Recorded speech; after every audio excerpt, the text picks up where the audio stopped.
RaftermanNZ here, and I'm still loading the game.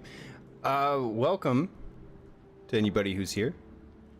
I am streaming my Bayport, Michigan map, so hopefully you all enjoy the fun and the incredible amount of detail I'm putting into this map. Hopefully it doesn't blow up your computers when you play it. We'll see. We'll see how it goes. Let me fix something quick, because it looks like it's not finding the application. Here we go. Okay.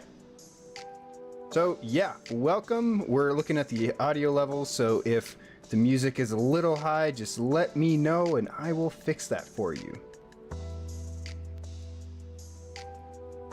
So, since my last stream, I've done a lot of work on Bayport. Last night I found out that I might be overdoing it a bit. The quarry is quite, how should I say? There's too many rocks. So I'm gonna deal with those rocks today. But the map, it's pretty close to a state I'd say I'd be ready to start to push it out on. So we'll see.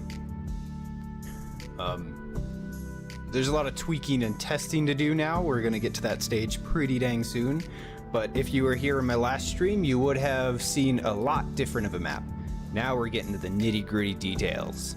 So on vanilla, this is what you would see. Other than different grass textures and other such things, you should be expecting something quite similar to this when you load up the game. You'll have tons of trees, so make sure your computer can handle it. And little details. These little details are pretty easy to remove. I have a concept for this map that I hope people appreciate. I have a very intentional reason for being overly detailed on the map.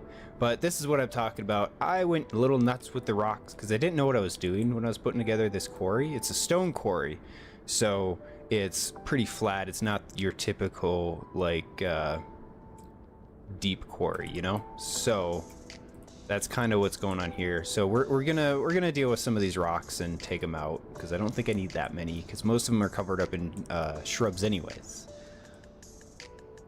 Yeah, so this is the map as it sits right now. I'm at the tweaking phase. I don't mean that kind of tweaking. I mean tweaking the map. And we're just going around looking for different things like props out of place. Some things I hope people don't notice, and I just noticed this weird double power line, but hopefully people don't notice that the power lines are a little tall. I had a reason for it, and that was so that people don't get stuck building under the power lines, but it seems that, well, yeah, when you put a car down there, you can really see how tall they are. And since I started doing the detailing after I placed the power line, I learned very quickly that I wasn't going to be able to realistically replace all those power lines, because they do some funky things next to props after the props have already been placed. These shadows are just not having a good time.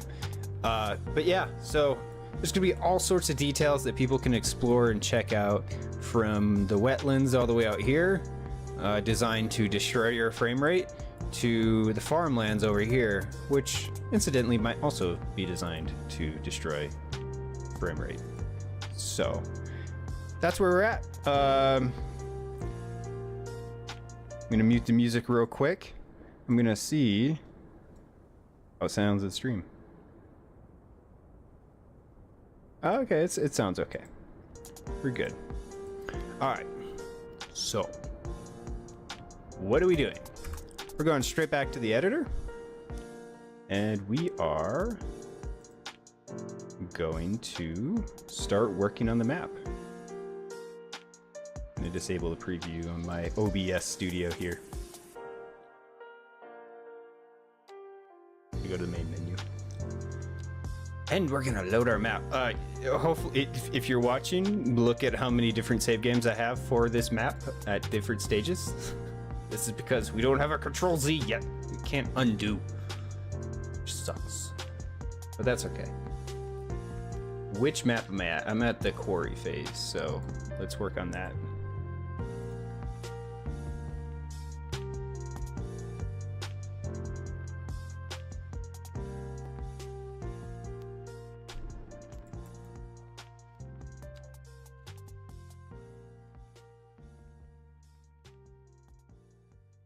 Alright, my graphics, if you're minimized while you're on the loading screen, it will F your shit up. We're gonna fix that, and we're gonna pop out our chats here. So I can chat on both YouTube and...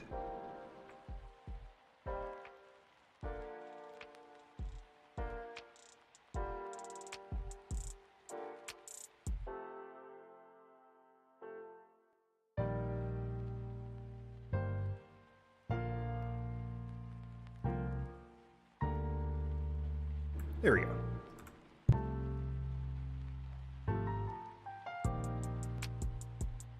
Okay. Well. Rocks.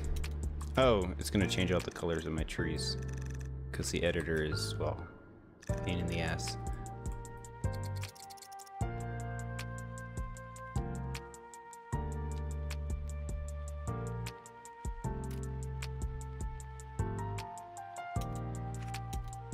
Alright, hopefully the cat walking on my desk isn't shaking the mic too much.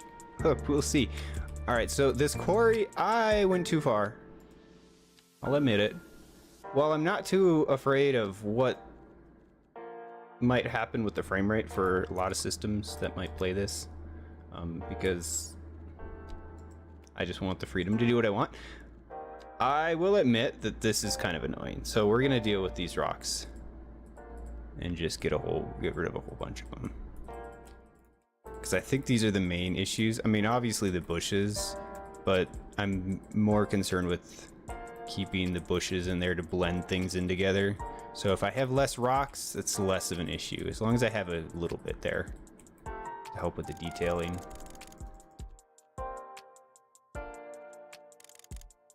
I did want some here though.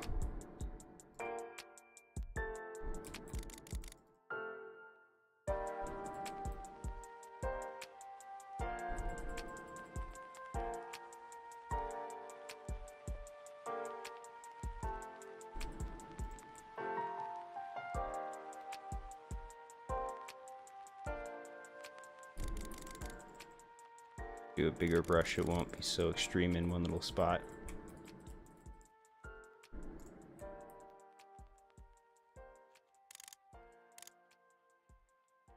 Get rid of 35% of them, see what that does.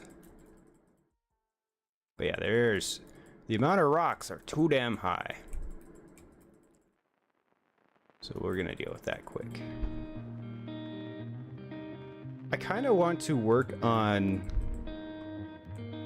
the tile borders today.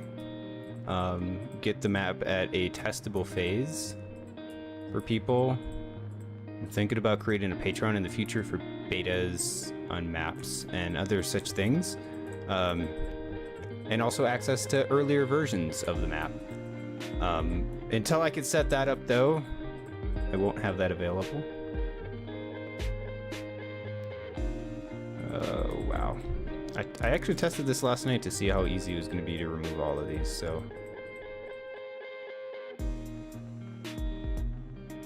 Getting rid of all those rocks.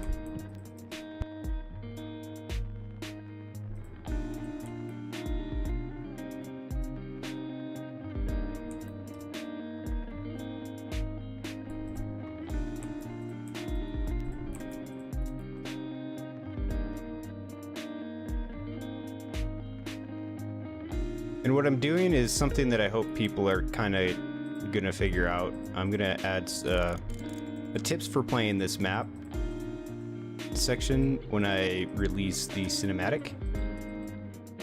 Specifically how to remove items in mass, because not everybody wants bushes everywhere, not everybody wants rocks everywhere. And definitely not everybody wants hay bales everywhere, because when they develop those particular plots of land, that's something they're going to have to deal with. And so it's going to have to be something they'll have to know how to do. For some reason, a lot of people haven't figured out. They can select a specific prop and delete only that prop, and that is a native function of the brush in game. So I don't know why people haven't figured that out, because I always get questions on my new maps. How do I delete this particular prop? Well, that's how you do it. It's useful in the editor, that's for sure.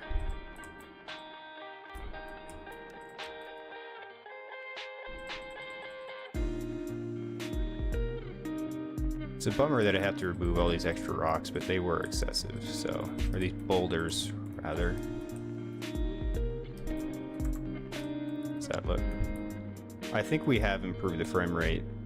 So let's ooh, that's quite the concentration down here. So let's get rid of those guys.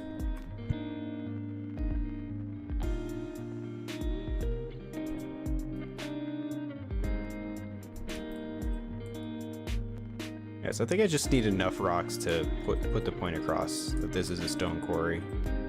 But I don't need to nuke systems with this one. And I'm finding that performance-wise, when you're creating any kind of map, whether you're in-game or in the editor, that the game doesn't like high concentrations in particular areas, but of course you could fill the map with tens of thousands of props and trees and whatever. Just as long as you don't put those tens of thousands of trees within a 1 square mile radius, sure, and that's unscientific estimate, by the way, you should be fine. You're not going to blow up computers. You're not going to blow up your own computer. You're not going to do whatever. I wish I could tell what the frame rate is here. Greenbush Wild 2. But I can't. I have to load up the game and see how much that's improved. Because if my computer's struggling, sure as shit your computer's going to struggle.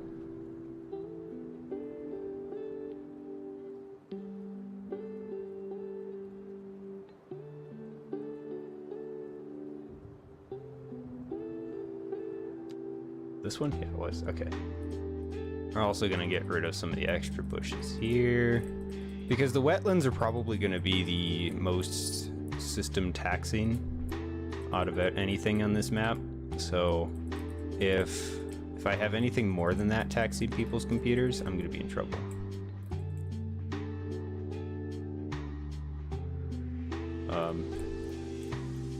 Well, not that I care, it's just I don't want to. I don't feel like having that particular complaint.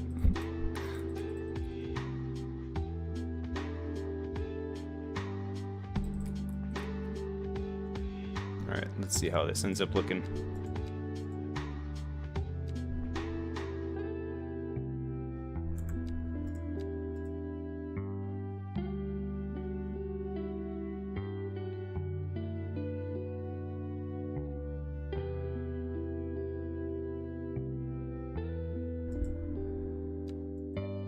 It's a chill Saturday, listening to some chill music, building a quarry. Wish it. Oh, that sucks. The game just crashed. What sucks about this is I think that was the type of crash to reset all of your graphics settings. So that sucks. We're about to find out if the music is on.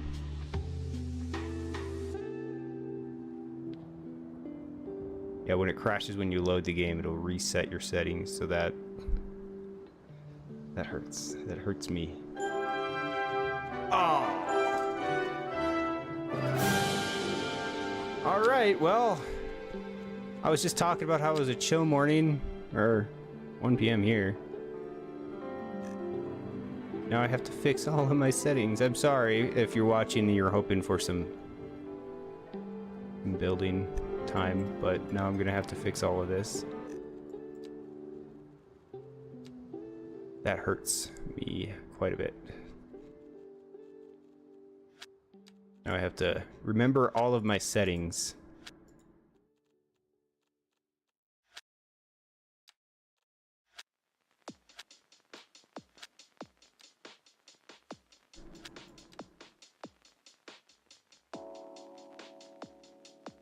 What else? Fog I like having on.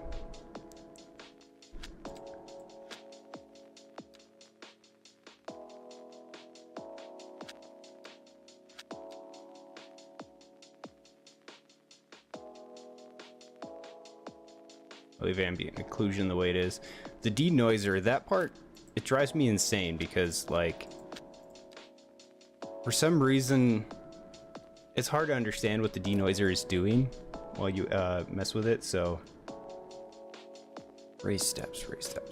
I don't remember if it was... I think it was backwards that way. Alright, we'll see what happens.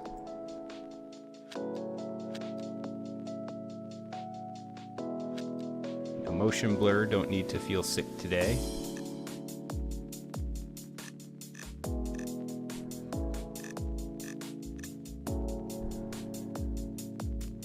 Crossfade doesn't really help at all. All right, these are usually my default settings, but the problem is it also resets the mod settings. So let's make sure everything else is good. Props to Yin Yang for making the default as is. Set overlay.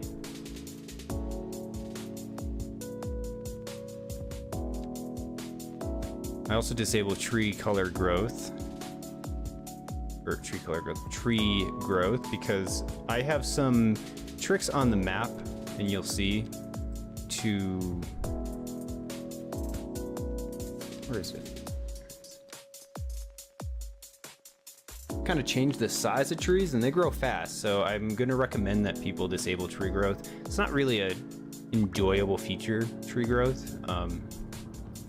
Tutorials, damn it. And it just resets everything. This is a really annoying crash type.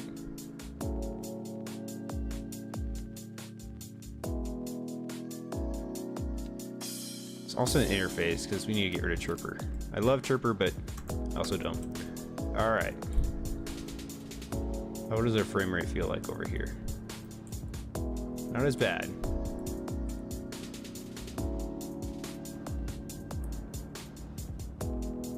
Let's load up our exposure preset. Kind of using my Utah settings, and I'm also going to explain to people at some point how I get my look for my maps.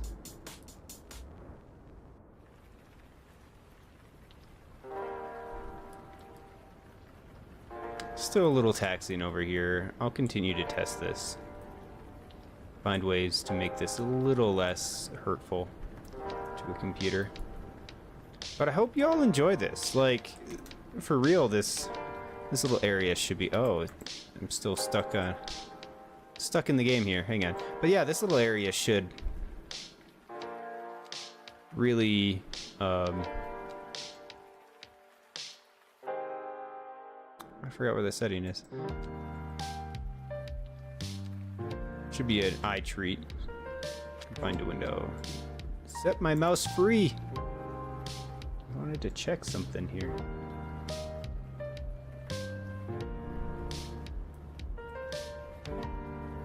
Oh, it would probably help if I change the thumbnail too.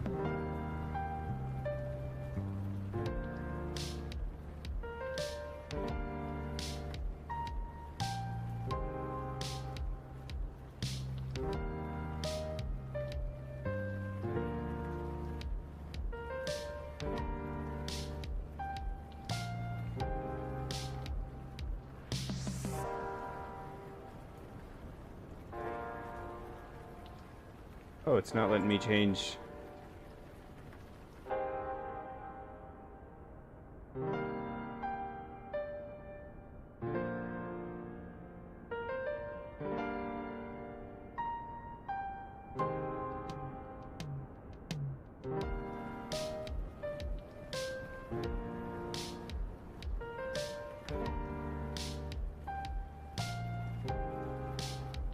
Oh, I wonder if my stream on YouTube isn't working.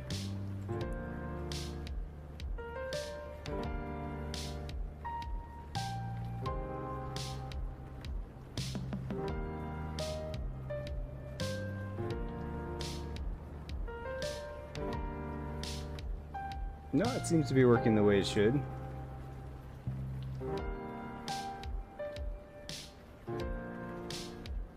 Click it.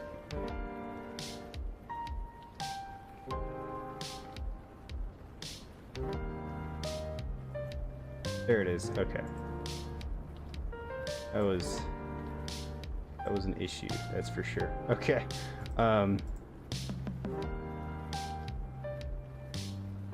It is now live. Let's change the thumbnail.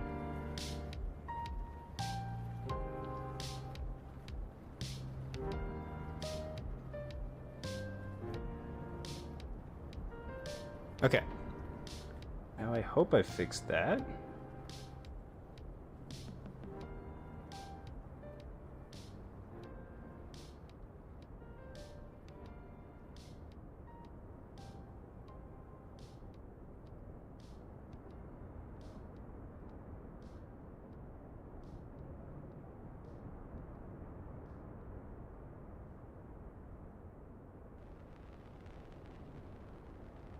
Nice, and we're good. Okay, what was I working on? I was testing the frame rate. I may have to reduce the amount of bushes here. That might be something I have to do. So we'll see.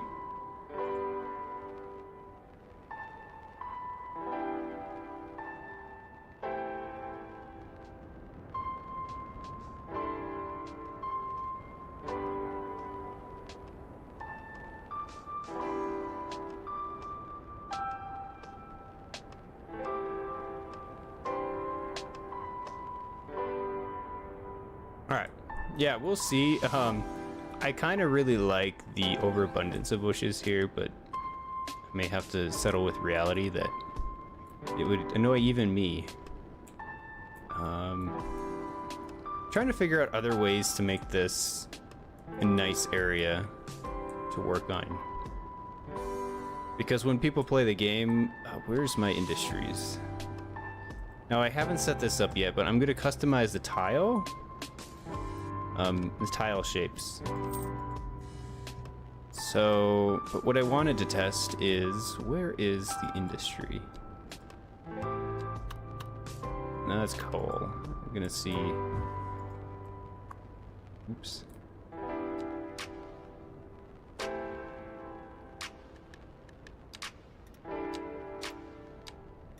How's that gonna look? Oh yeah. Somebody could easily just make that look nice. With a little bit of patience. And they probably could just leave the vegetation as is too. They don't really have to completely clear the area before they make a quarry, so that's cool. I'd say that's pretty neat.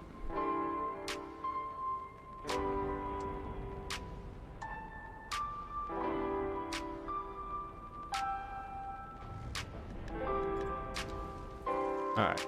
Let's go back to the editor.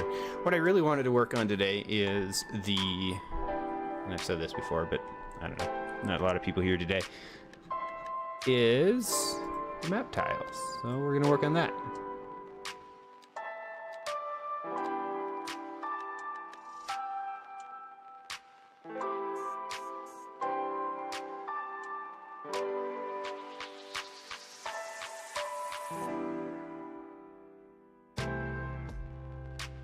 This part is tedious, so we're gonna...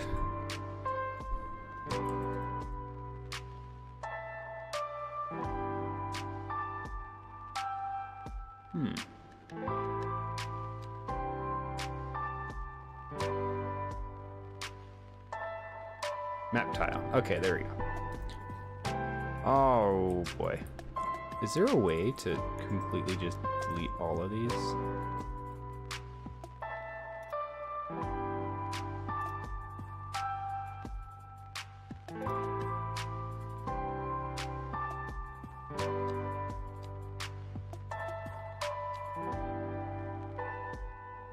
Doesn't look like it. Alright, well, guess we're doing it the old-fashioned way.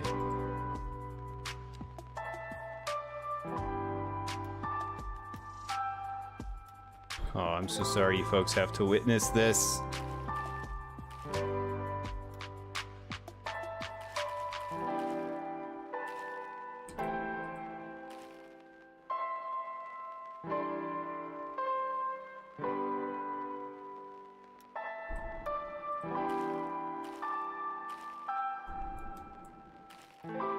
I tried doing this on the Dunedin map. It just led to crashes, so I gave up. But for this map, it's going to be a lot more gameplay vital, or it's going to be vital to the gameplay of the map. So I'm going to have to suck it up and make it work. It's hard to align these map tiles though, because I don't want people to suddenly have a gap they can't build in. So that'll take a little bit of testing when I have some people play the map before I release it to the public.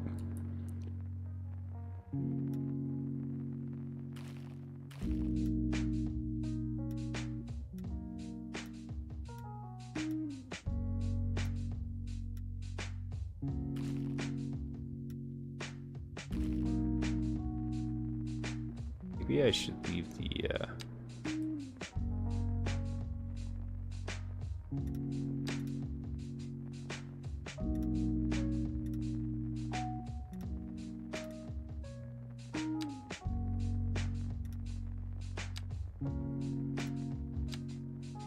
let's leave the edges out here so I know where the playable area ends and doesn't end.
I wonder if there's a max amount of tiles I can give people in this map. You know? Or if it'll get mad at me. We'll see.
Okay, we're still here.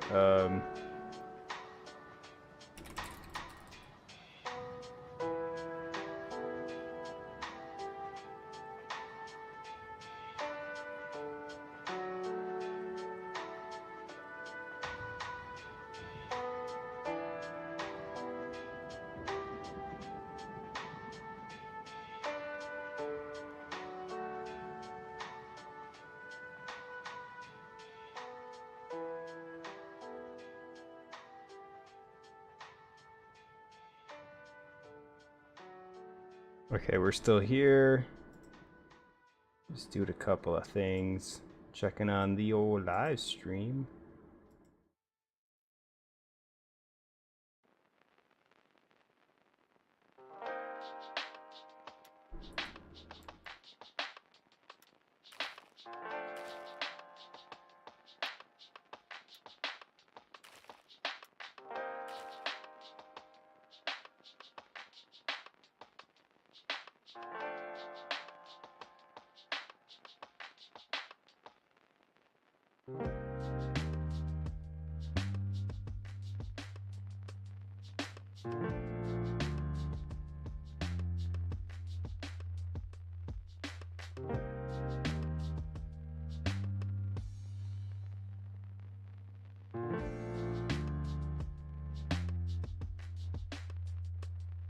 Okay,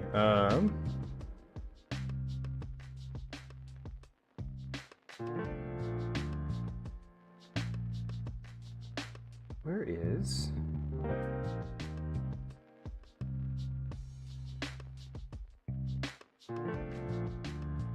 Alright, cool. We're still here. Don't mind me. We're just checking on a couple of things.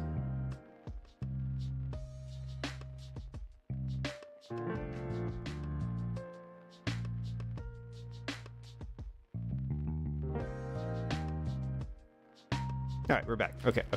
Don't mind me. We're, sometimes a stream is hard to monitor and then also play at the same time, so apologies.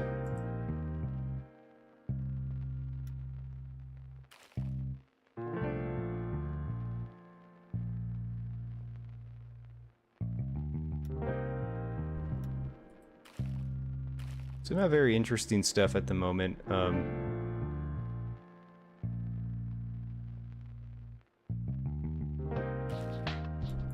We're just getting rid of all the map tiles so that we can paint them in ourselves.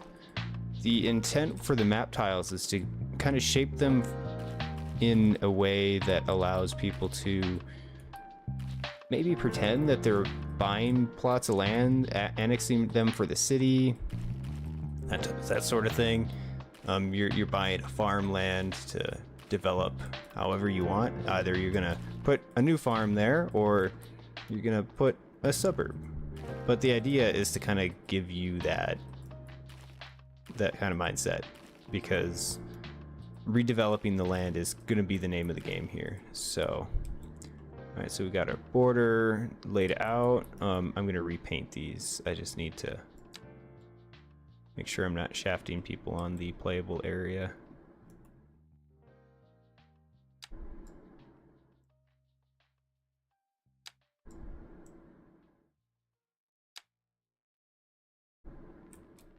Doesn't look straight to me.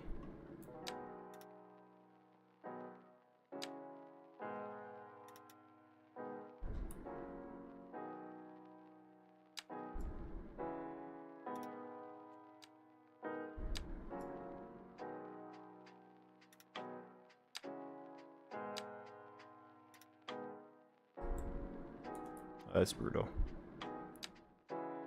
Where's the corner?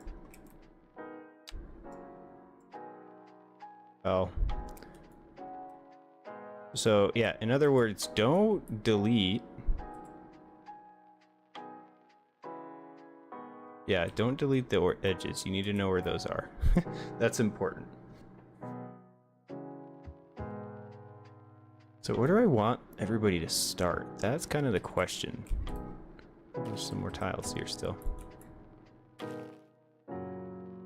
Well, before I continue that, let's get a good old map save going. Oh! right when I was about to save. Ouch. Oh. Oh no. Alright, well, this is why I didn't do that on the Dunedin map, because of that exact problem. Oh. It crashed, and now I have to do all of that all over again. But I am devoted this time because it is such an integral part of the map concept. So... oh, that just makes me want to cry.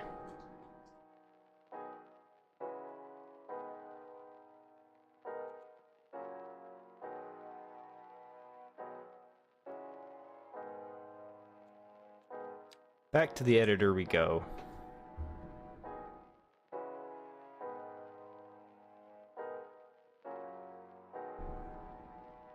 That's frustrating on a stream too, because I don't know if oh, that's right, the other crash kind of messed up my theming as well. That sucks, but luckily I remember what I need.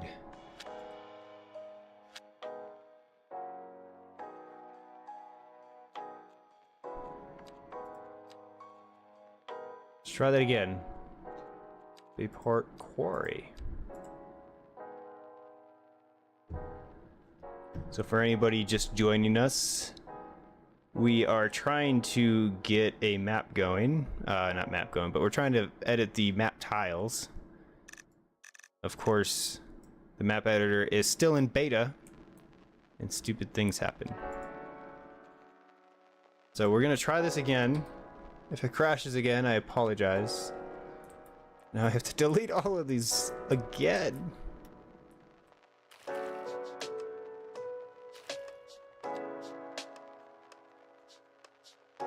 Maybe I can get at least the save going and just be a little more methodical about it.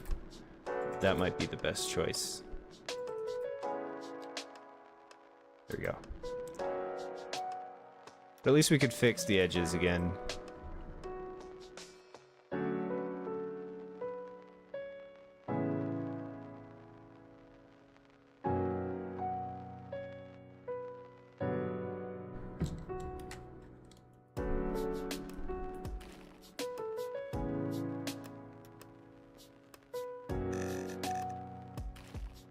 The default color toning in this game just isn't great. I just saw a little bit of rain, so we're gonna deal with that quick.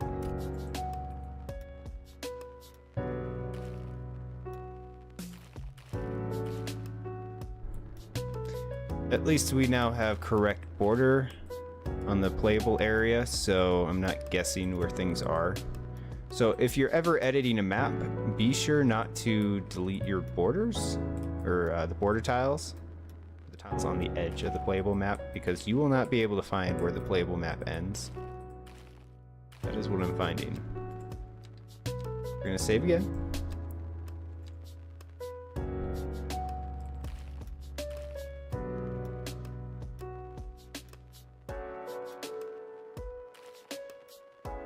Yeah, let's just go. We're gonna go in columns here because that'll probably help us stay relatively uniform.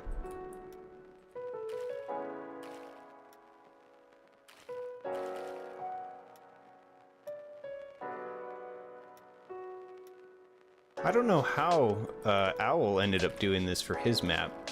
He or they didn't exactly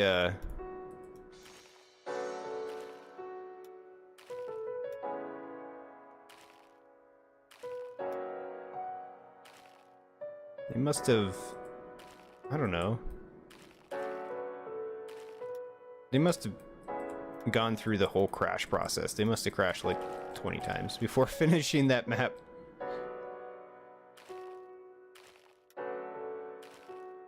No, I have. I had one crash after placing a whole bunch of surface tiles the other week, and that hurt me. Hurt my soul. So it was like 3 hours worth of work last week, but that's fine. So now we're at a better spot now to where we don't have to redo it.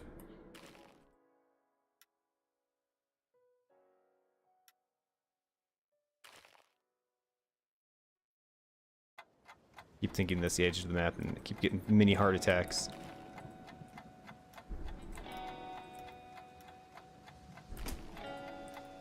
So I don't accidentally delete the corner tiles.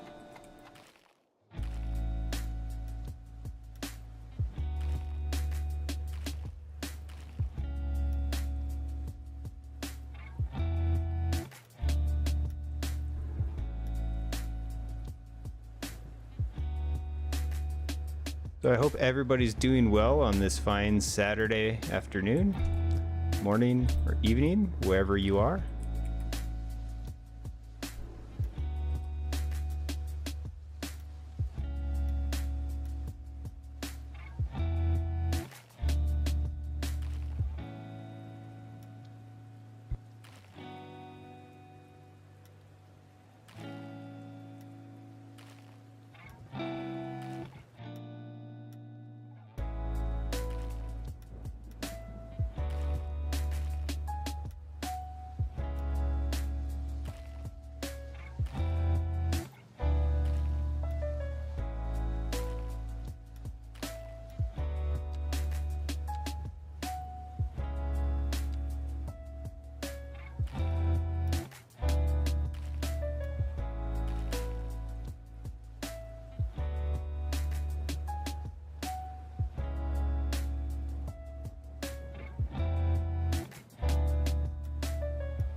I hope Twitch isn't punishing me for having an unstable bitrate, or what it considers unstable.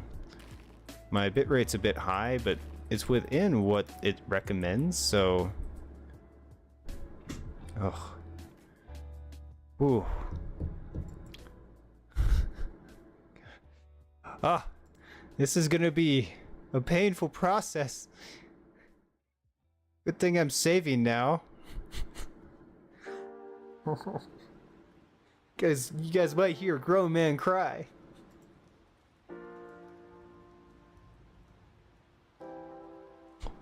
Oh. Oh. Yikes. Yikes, yikes, yikes.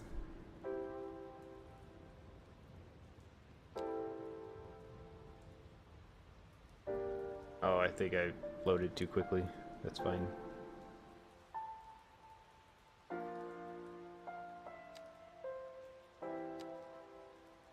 Tiles, tiles, tiles, tiles. Here they are. All right, how far were we before the game jumped off a cliff yet again? So, I guess I'll report that as a bug to the developers.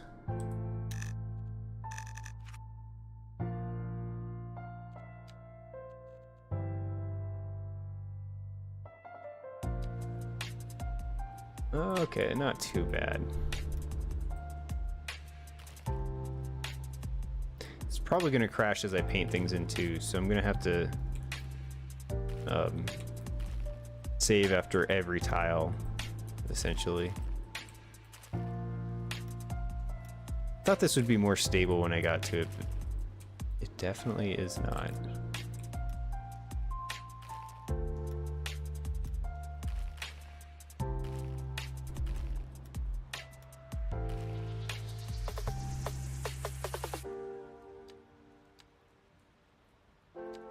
We'll just have the save button on standby.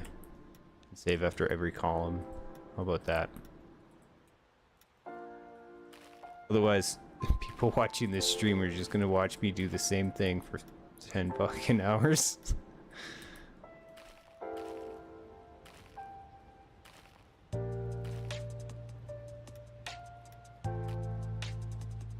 Oh.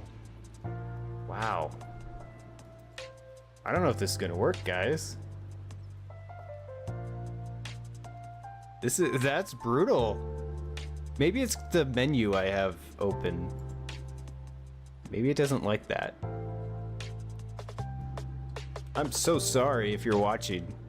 That's out of my hands.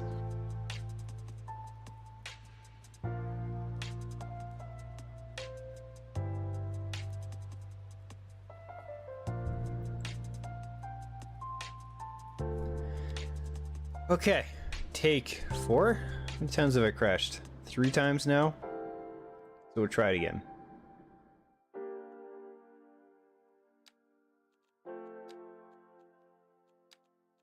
I saved after that last column, so... Am I just doing it too quick? I don't know. I don't know what's triggering the crash itself. So... It might be a UI thing, is kind of what I'm starting to glean.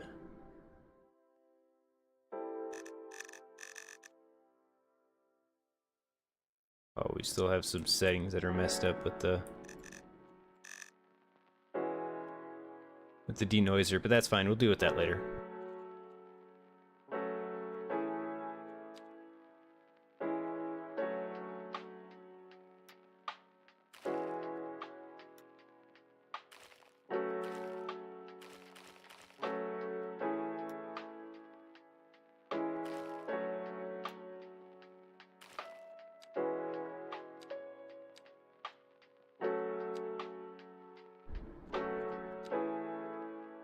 So the community basically just found this tool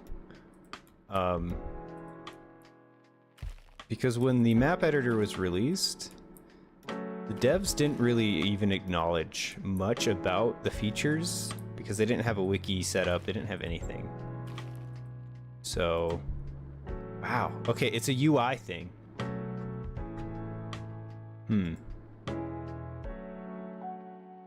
Okay, so the strategy here might be to not change anything on the UI.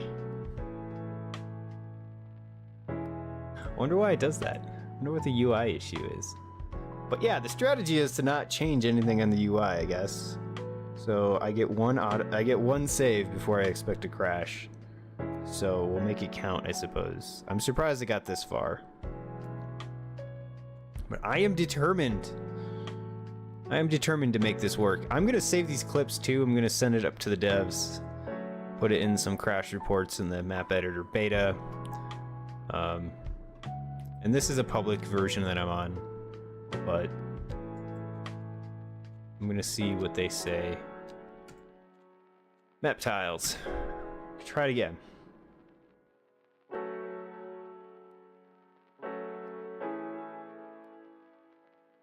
Oops. Oh wow, okay. It kind of messed up my game here. Give me a sec.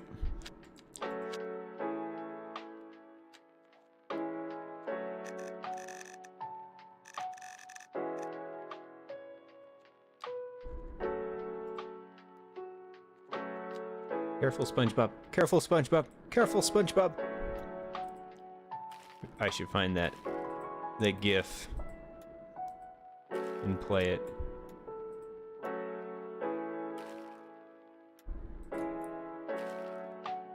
So if I manage to get pretty far here, then I save manually. That might inform exactly what's going on. So I'll have better things to report for an error report. I'll dig around the logs to see what this says too.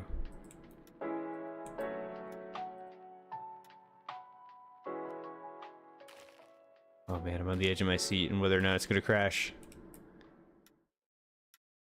See, it would be kind of fun at this point to set up some kind of poll so people could bet whether or not it's gonna crash or when it's gonna crash.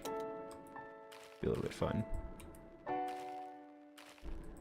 But I need more people to do that. So if you or someone you know likes watching people build things in Cities Skylines, tell them about me. I'm trying to grow an audience. Just for fun. For funsies. Alright. So we have all of that set up. Don't crash.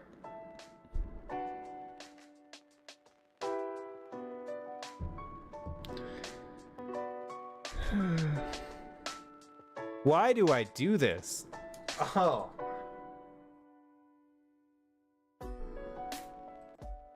Oh, man.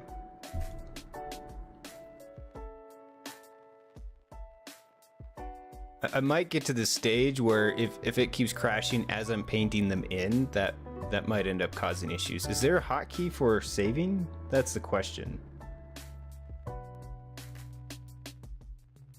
Because that might be my... Okay, because yeah, it seems like as I'm going through the actual UI that it's crashing.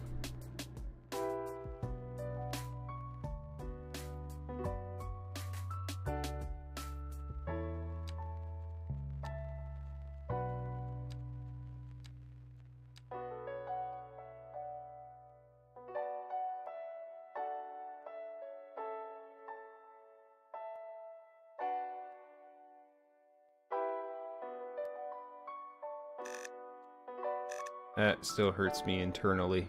How much do we have left? Not a lot. Okay, so first, are there any hotkeys?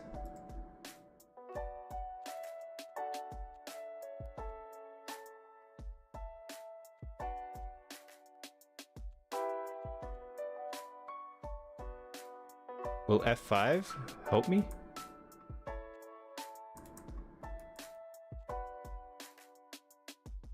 I don't think so. I don't think that works yet.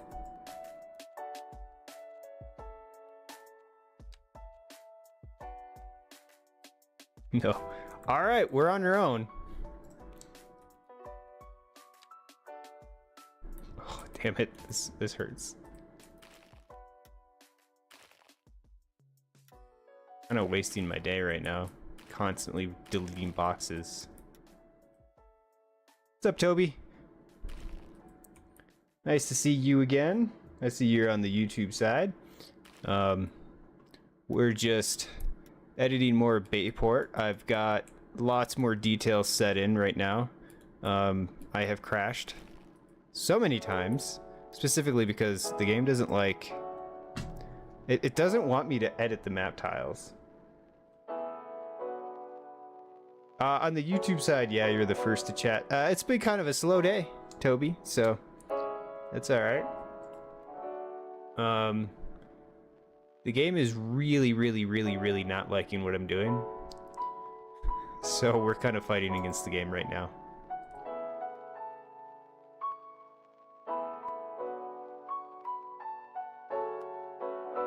I don't, you know, maybe I should create a crash ticker, but I have crashed 6 times now, if I'm keeping track.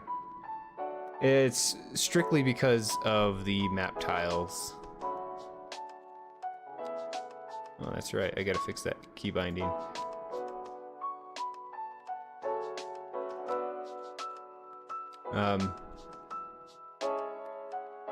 And this particular mod came back. I don't know why it did, but we'll deal with that later. But yeah, it keeps crashing because of the map tiles. I'm trying to make the map tiles. Yeah, Frail, it is very frustrating. I can only imagine what you guys feel, but imagine my feelings. I need to reach out to Owl and figure out how they did this, because holy hell, maybe it's changed since they created their map, but like, there it is.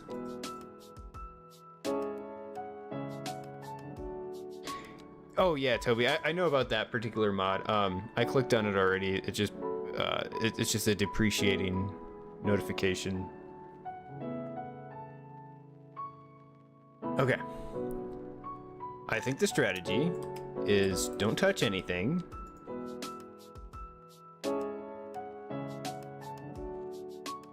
It's gonna really bum me out if I can't do this. Do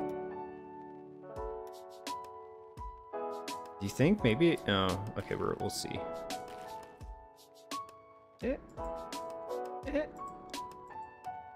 Hey, we saved. Eh. Careful.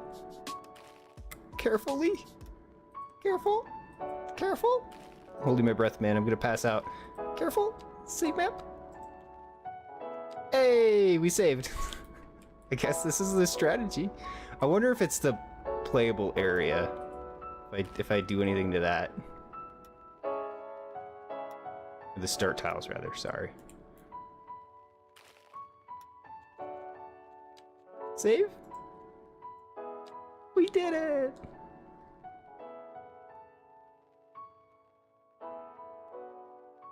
Pixnos, depends on what part of the stream you're watching. Paxnos. Everybody, it's always so hard with usernames. Depending on what part of your stream, but one of the things that I found helps and is both view distance, but then also fog, volumetric fog and clouds, specifically the fog, because save the map. Because it adds the atmospheric effects so that the game... I found that was one big issue with Cities Skylines 1 was just there wasn't very much atmosphere, so everything just kind of existed in a 3D space. We're making progress. Try making me do it all again, game. I could get too cocky and it's probably going to put me in my place.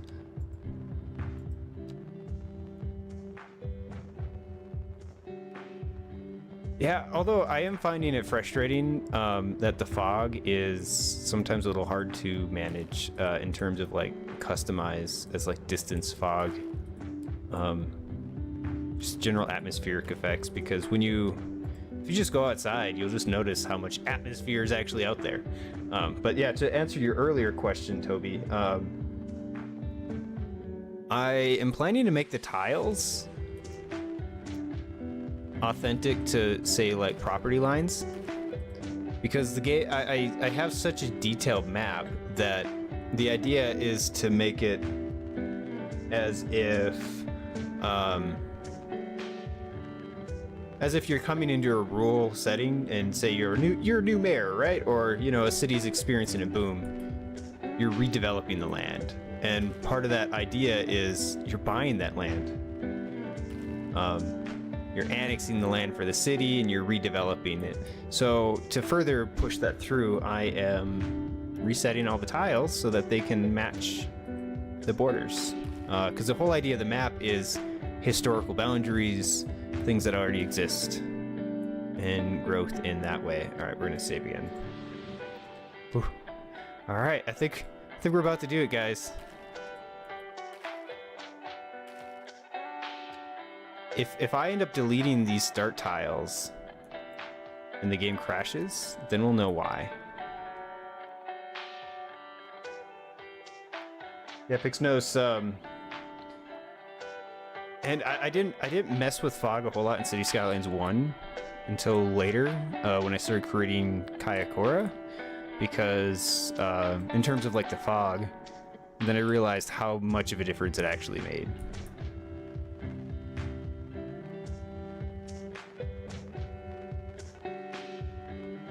And yeah, Darnell, in the editor, the map editor specifically, you open up the map tile tool, and that is what will help you, or that is what will allow you to edit it. It's very unstable, so if you've watched the last 15-20 minutes, you'll see me crying. Right. Ah, all right. Now we know why it's crashing. I think it's very, well, maybe, I don't know. It seems very likely the playable area, potentially. I don't know. We'll see. Luckily, we saved. Hopefully I didn't scream too loud there, but here we are. I've been begging them to create an autosave for the map editor. Oh, especially one that allows you to create like sequenced audio saves, not audio saves, but auto saves. This way you don't absolutely screw yourself with an autosave. But yeah, Darnell, be very careful if you try to use that particular thing in the editor, or the map editor. You might have a bad time. All right, so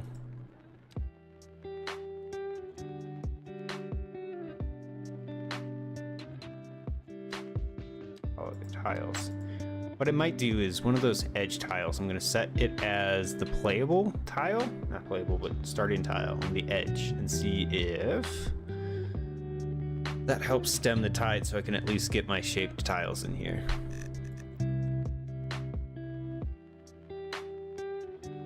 Careful, SpongeBob. Careful, SpongeBob. Is the music too loud, Darnell?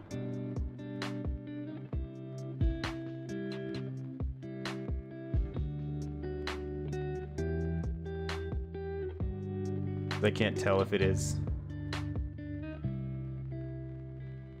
I'll just push it down just in case. Maybe that's why no one's watching. Anyways, let's go here. Set starting tiles.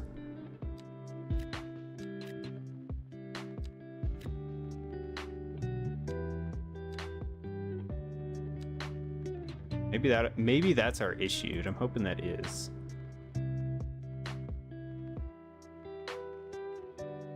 Thanks, Pixnose. Yeah, I was really scared, but I really wanted to create a Midwest map. Given there's not a whole lot of topography, there's a lot of different things you can try to make it stand out, because anybody can make a flat map. So that was kind of the thought there. All right, you gonna let me? Ah, okay, so that might be the issue, is don't delete the starting tiles.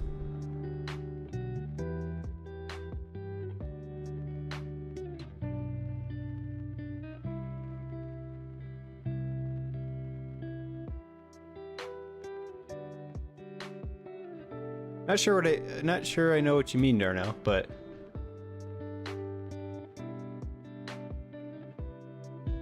oh, instead of it just being silent while I play? Potentially? Okay.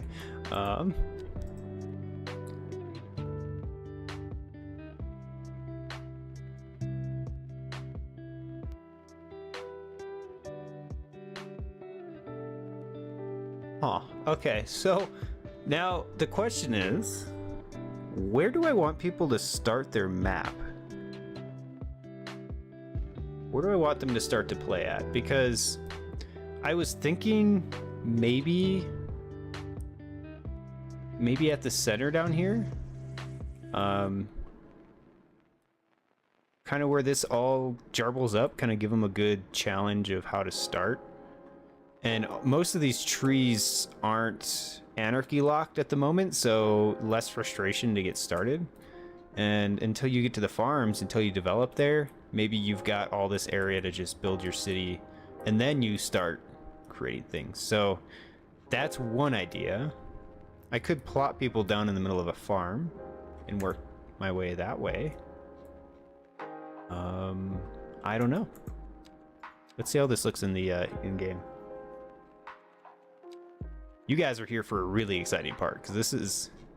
I've been eager to get to... Interesting. I've been eager to get to the tile part for a long time. Let's see if the game likes my tile setup. I don't even know. Alright. Alright guys, this is what it's going to be. You can only build on the edges of the map. It's ridiculous. Okay. What I wanted to do though is I wanted to load up my photo mode settings.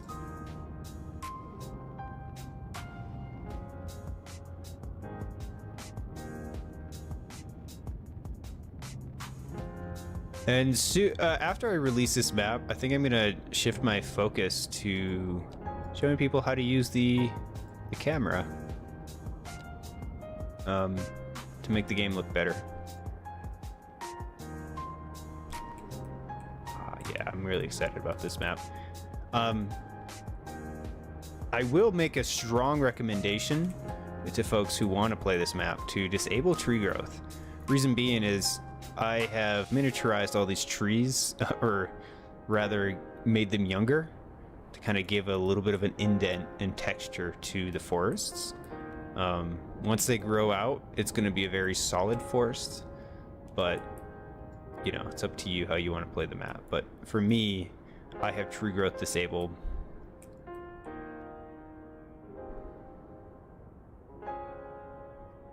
Frame rate's still probably going to dip over here. I'll do some more testing with that, and I'm getting strange stutters over here though. I haven't had those in a long time, so that's not frame rate related though. But yeah, this is a big old stone quarry people can either use as is or redevelop. It's up to them. So, big old wetlands, marshland. They can build into and create all sorts of stuff. Maybe I might go in and add more boat ramps, because there's another road up here that's kind of basically that. It's another boat ramp.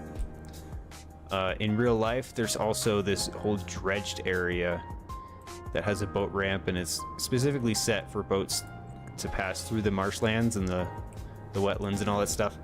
I don't know if I'm gonna get that detailed though. It ended up looking a little goofy. Same here.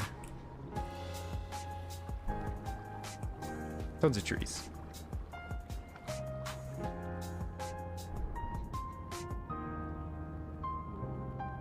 Alright, so here's my start tiles. Just kidding. Let's go back to the editor.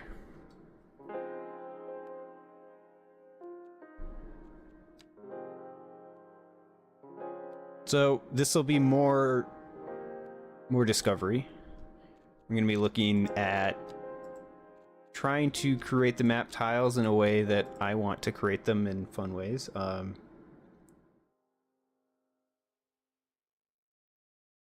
We will likely experience lots of crashing though, so bear with me.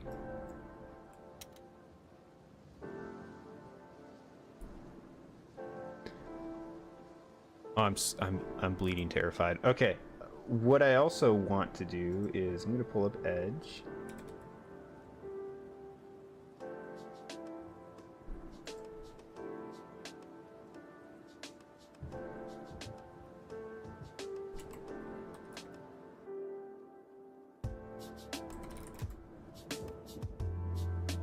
I don't know. Let's see if we can look at some property lines. I think Zillow actually might be my best bet.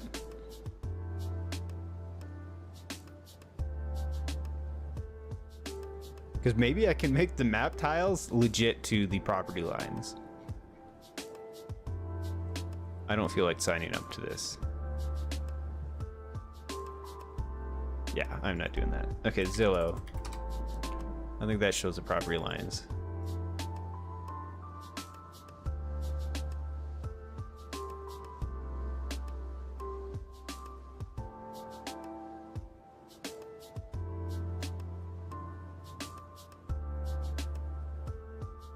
What? That is not what I typed in. Bayport. What? Stop. Bayport? Michigan. Okay.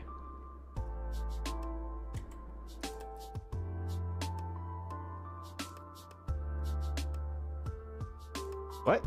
All right, Zillow.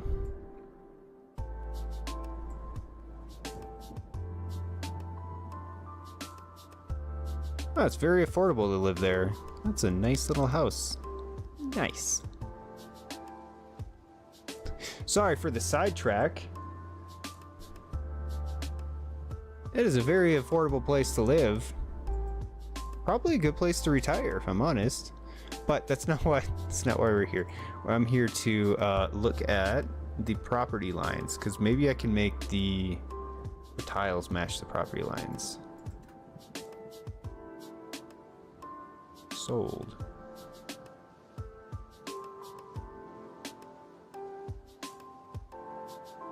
See if I'm doing this right.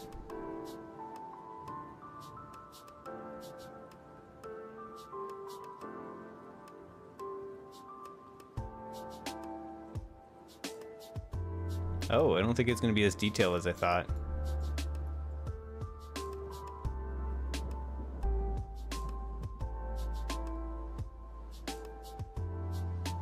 Alright, that strategy isn't going to work. That's fine, though.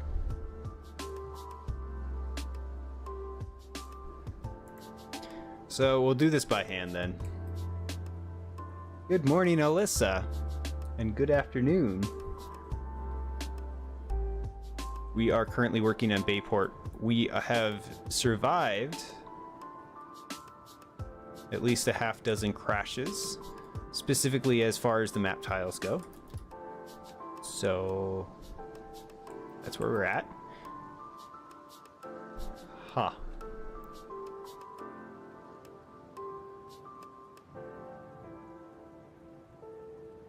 What shape should I make the starting tiles?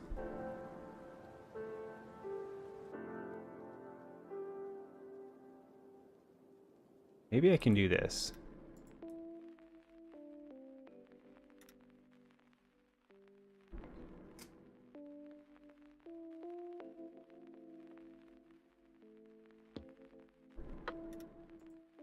I want to make the geometry too complicated.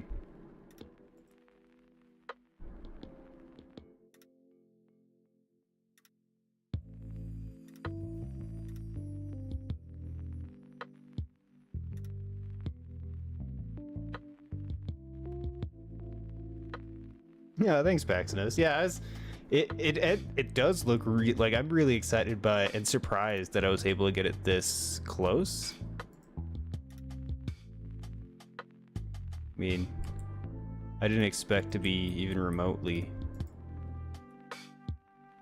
All right, maybe something like that. Is it gonna crash? All right, taking bets.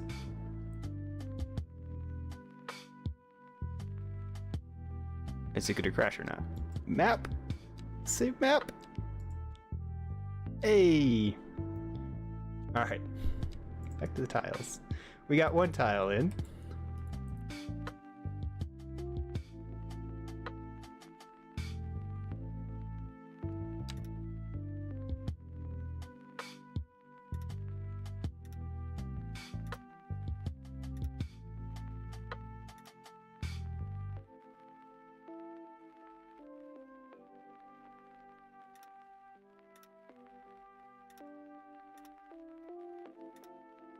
So again, the idea is I'm going to make the tiles respect property lines and things of that nature. So we'll see how that works.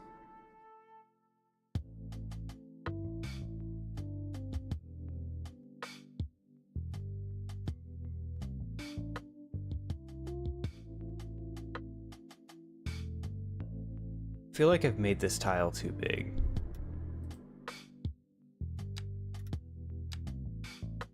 Oh, crap. Here we go.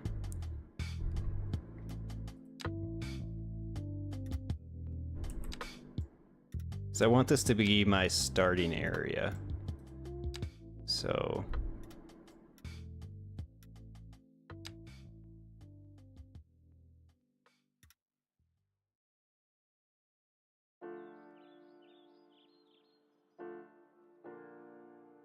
I am in Colorado. Contrary to my username, RaftermanNZ, I actually live in the States now. I lived in New Zealand for a considerable amount of time, so I adopted that persona. But yeah, I'm currently in Colorado. Do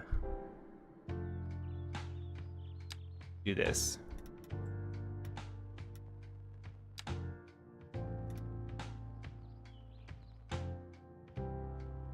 Let's give people a little bit of room there. And that'll look pretty nice for a starting tile.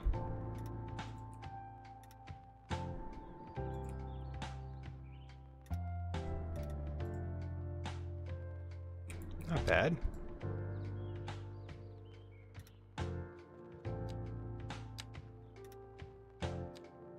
we'll turn off snapping for a second.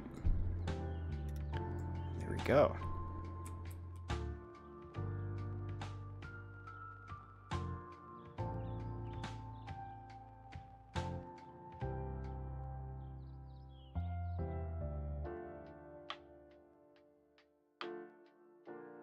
Ah, yes. 8 a.m. in New Zealand. And, yeah, it's tomorrow. I remember telling my family when I was in New Zealand that I'd call them and I'd say, "Hello from the future, the world of tomorrow." I don't know, I got a kick out of that. Some cheesy humor. That's what I'm all about. Try this. Snapping.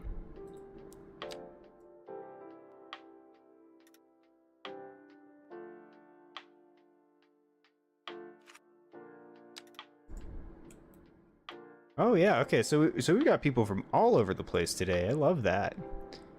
Yeah, I was wondering about your username, Paxnos. It's a very Greek thing there, so that explains a lot. It would be really cool to do a Greece map, though. I'm not gonna lie, that deeply intrigues me. We definitely need to figure out how much LiDAR data they have available. 'Cause I'm a stickler for high-resolution data. I think I want this road to be within the tile exclusively, so we don't have any issues with people.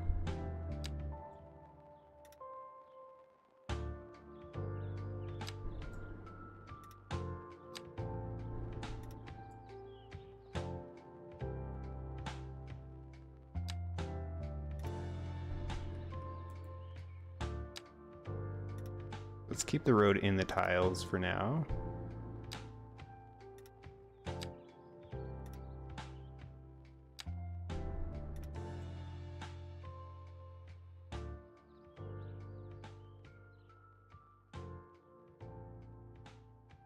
Interesting. Yeah, I worked with a guy for a little while from Greece. And I remember he had his American name, that nickname that he preferred to be called because his Greek name was a little long. So we got 2 tiles here. I don't know how these tiles are going to work gameplay wise, so I guess we'll see.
Something like that makes sense, I think.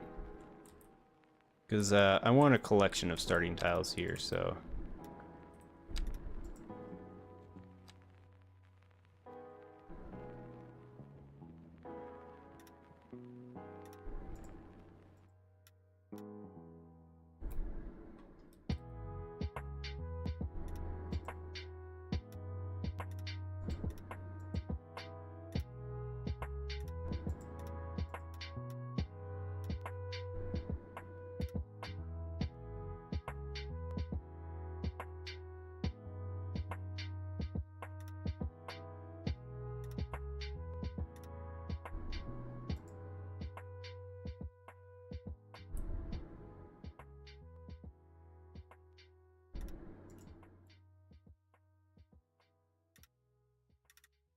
Doesn't like those corners I see. Uh-oh.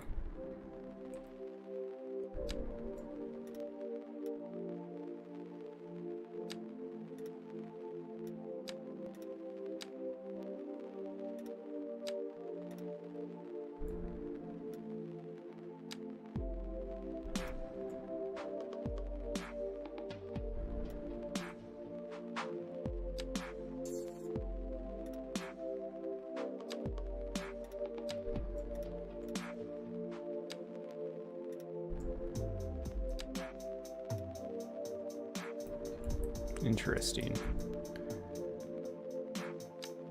So when I create these borders, it still creates kind of the yellow border, which is frustrating with the dotted lines.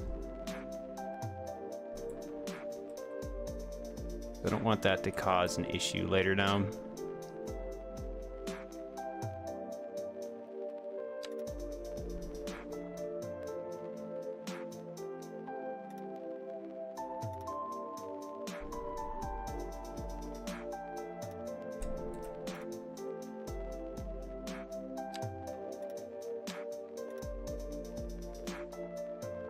All right, we're getting somewhere. This is gonna take a while.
Well, okay.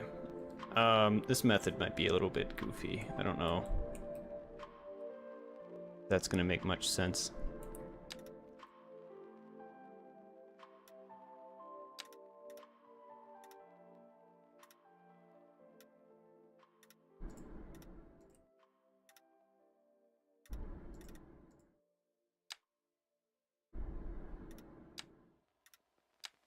And so it seems if I drag the tiles over, it gives me that collision.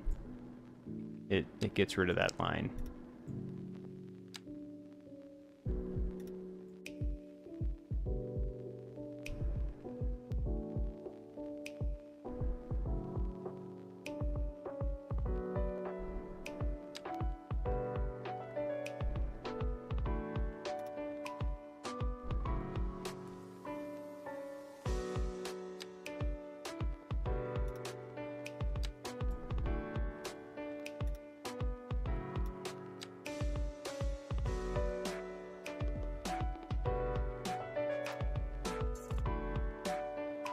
You can take it. All right, is it gonna let me save?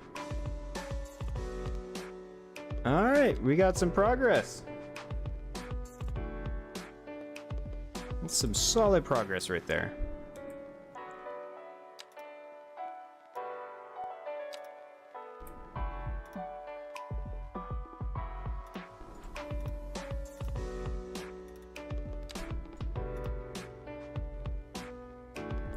Very nice.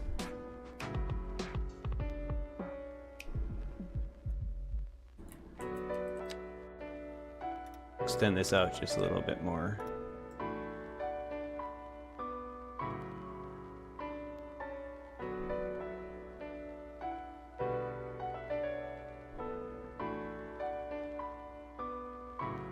That kind of makes sense. Let's just add these little islands here to this particular plot.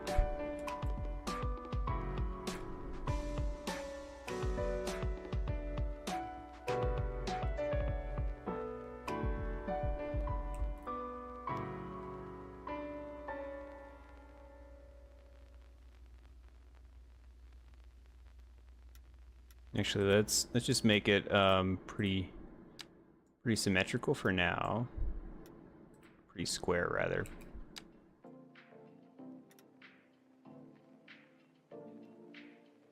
These are mostly interior squares, so that's what we're gonna try here.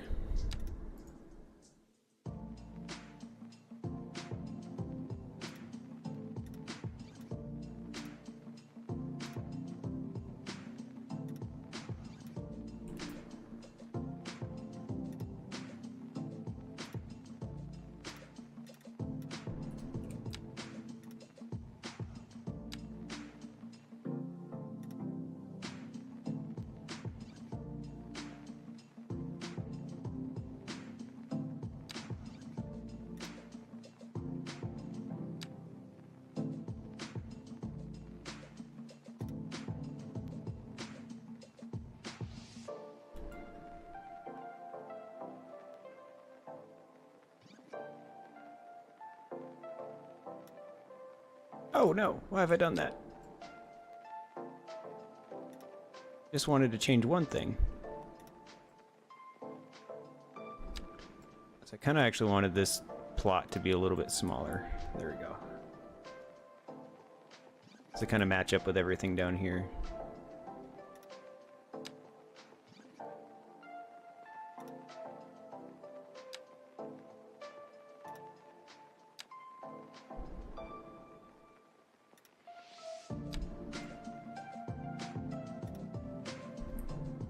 There we go. Now, I don't know what kind of challenge this is going to pose to people while they play, so we're going to just kind of play it by ear, see what happens.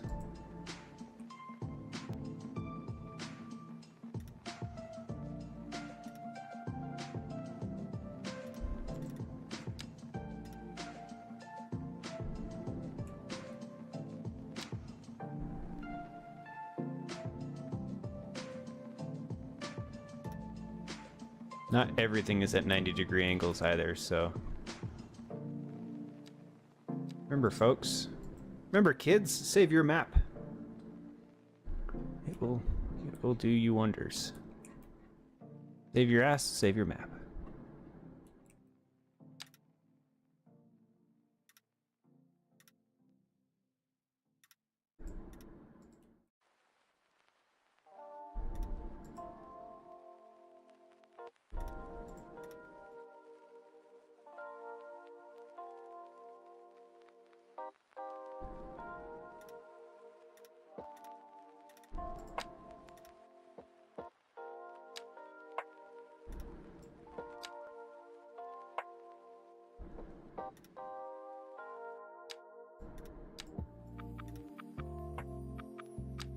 Interesting. Yeah, alright, now you're connected. There we go.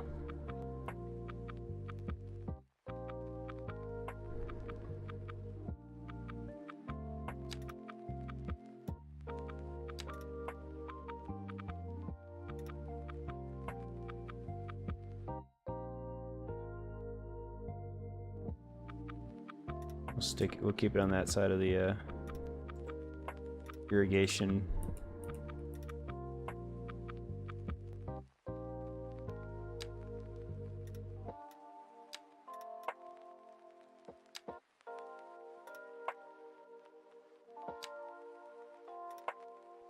Not gonna lie, this process is kind of a pain in the ass. Not everything is connecting as it should.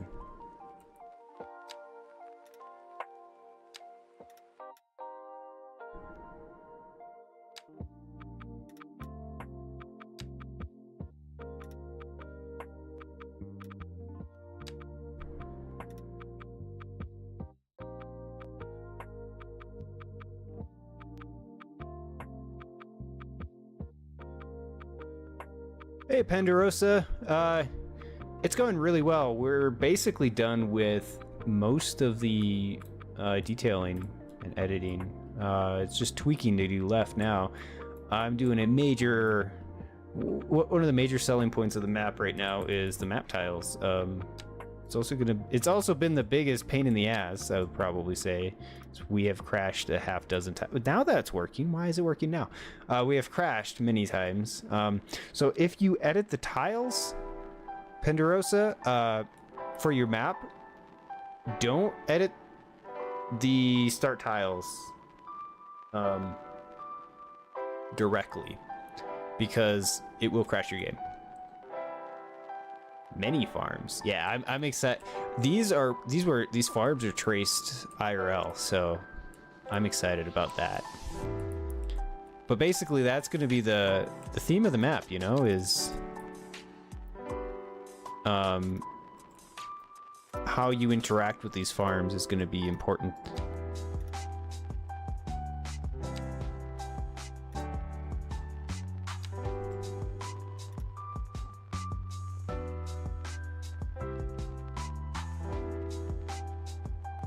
Oh, okay, so I'm not going crazy. I'm not like the first to discover this, because I was wondering how Owl did it. And I think I've already learned that lesson. I just forgot. So that's kind of probably the reason I had issues too. Maybe I'll just switch the sides here.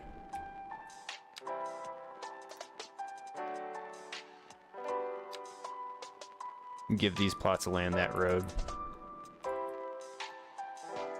So yeah, the concept is these tiles are gonna follow the property lines. I'm reviving an old concept of mine for a build I did years ago, where I wanted to create growing cities and kind of give a historical feel based on property lines and different ways a city grows and redevelops itself. And so I wanted to revive that and place it into a playable map, and the editable start tiles gives me an opportunity to, and the amount of detailing we can do as well gives me an opportunity to try that out again. So that's what I'm doing.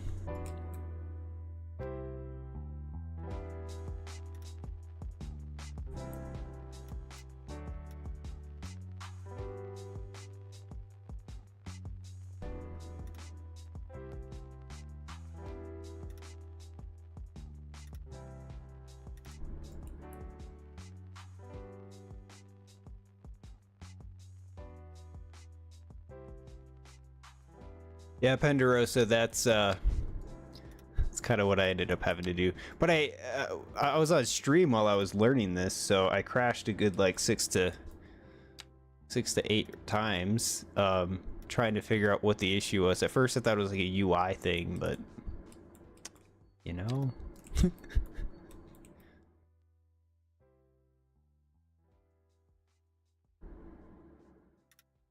Making some of these start tiles relatively big.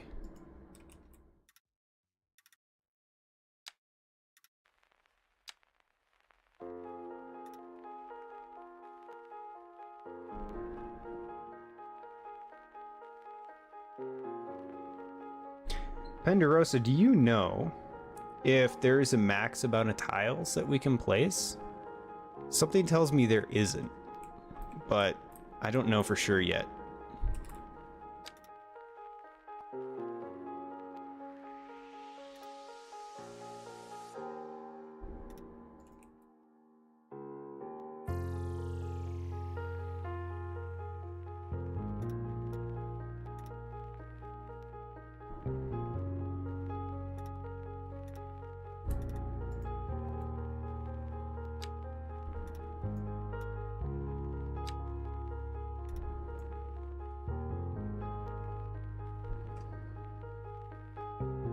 Because, yeah, like, I think, and the reason I have this impression is because they have the tiling system. You can only buy a certain amount of tiles, but I always wondered why you couldn't just use all of the tiles that were available on the map. Why you can only, like, buy 400 something out of the 500. So it makes sense now because they set it up that way. But obviously they didn't really communicate that that's how that would work, because how would anybody know?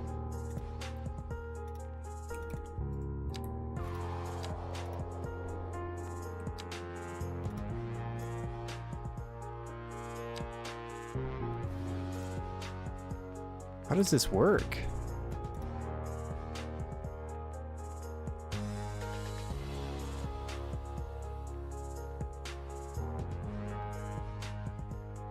I mean, I guess I could try. I don't know if I would have painted 500 tiles, though. Penderosa, do you know how these boundaries work, though?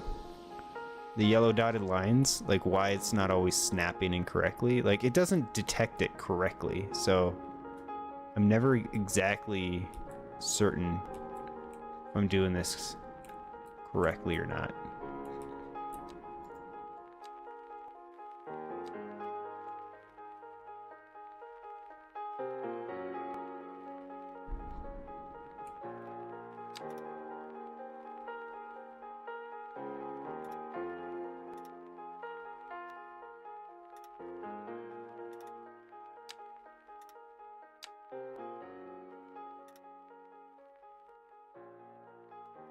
Because it seems dragging them over helps it detect that there's a boundary there, but doesn't exactly feel precise, you know?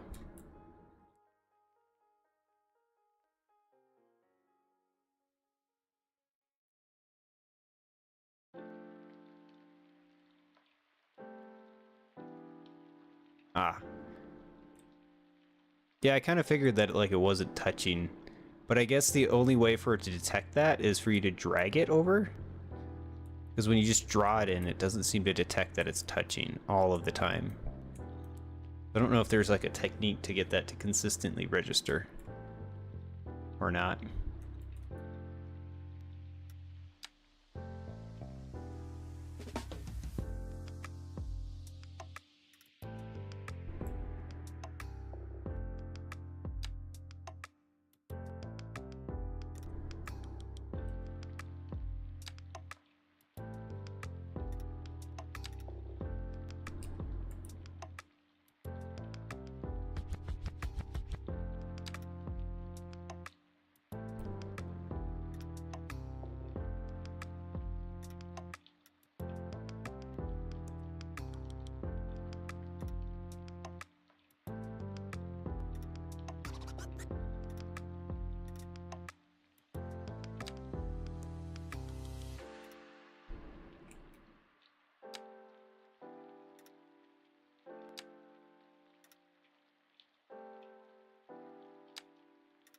Yeah, see, that's kind of where it's confusing.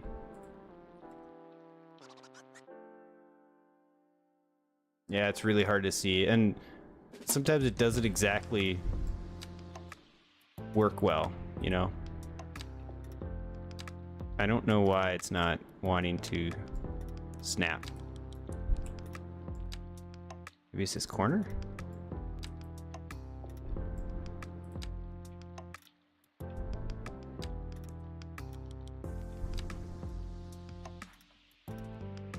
Yeah, I don't know why it's doing that. Ugh, this is gonna take so long. Almost as long as the farms took to paint in.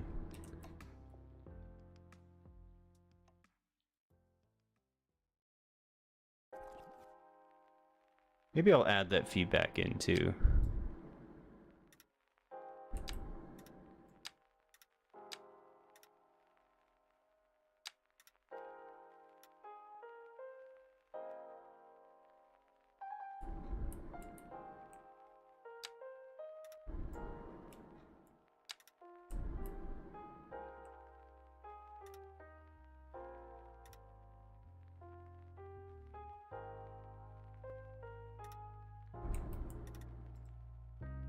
So that's connected. Why doesn't it want to connect this box? There it is. Oh, but it's just pushed it further down the line.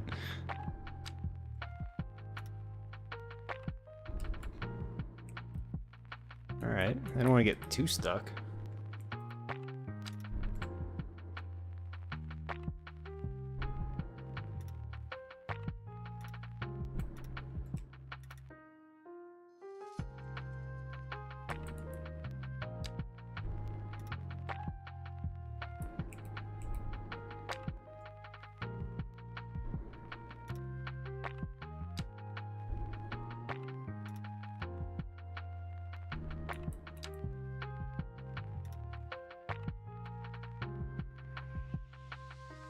love it if I could snap to row boundaries, but you know, so there might be some goofy things that happen to people.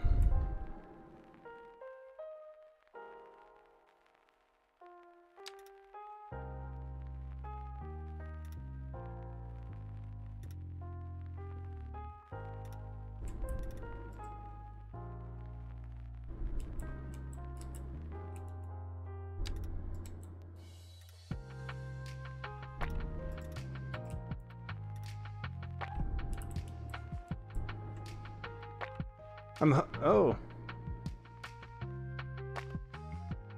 And spam.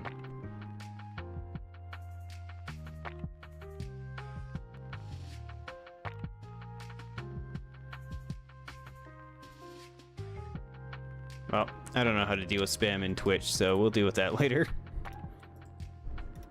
Not really important.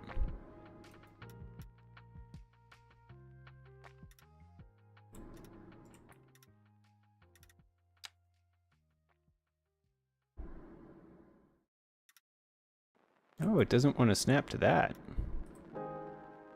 Interesting.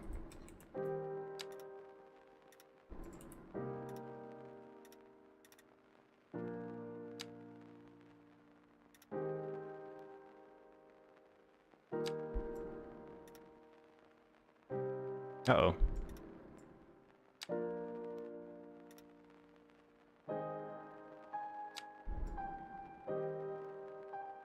Yeah, this is a really frustrating tool.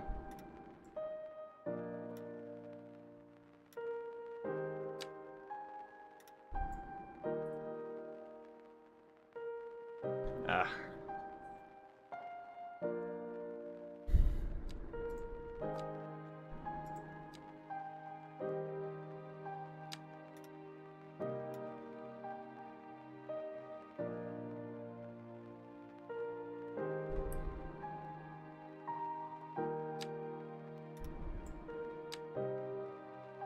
Maybe it doesn't like those edges. That might be part of it too.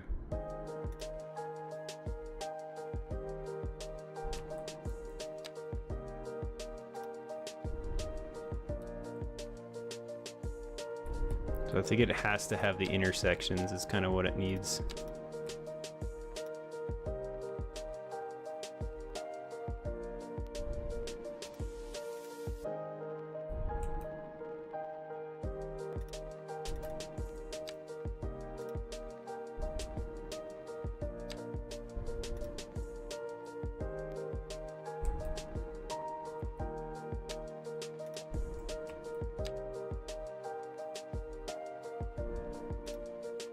Not to mention editing the edges is going to be tough.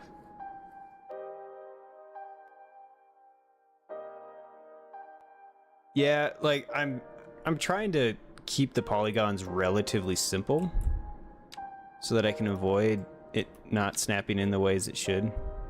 But it's also like editing on the edges of the playable area. It doesn't like either. So it's fairly obvious to me that this is something they haven't really worked on.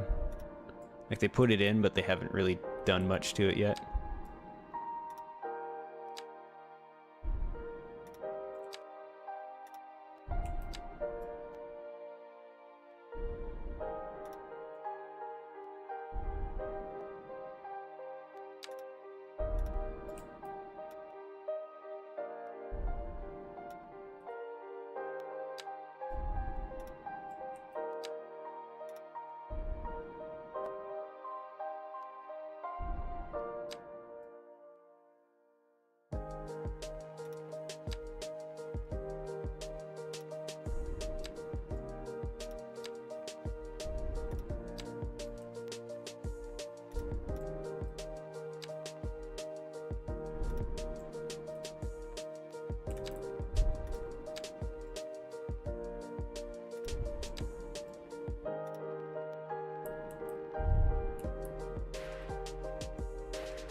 Oh boy.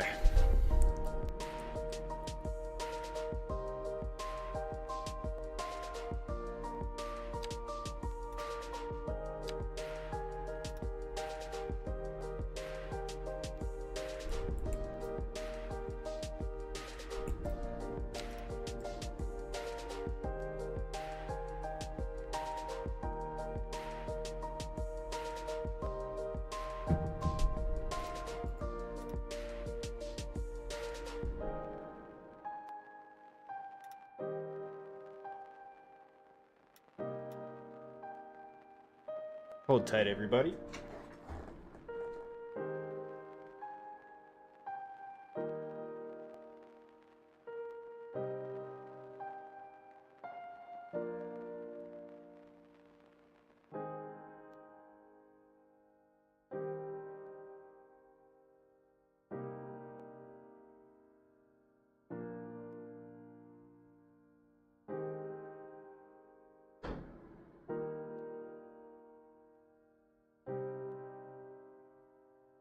Okay, and we're back.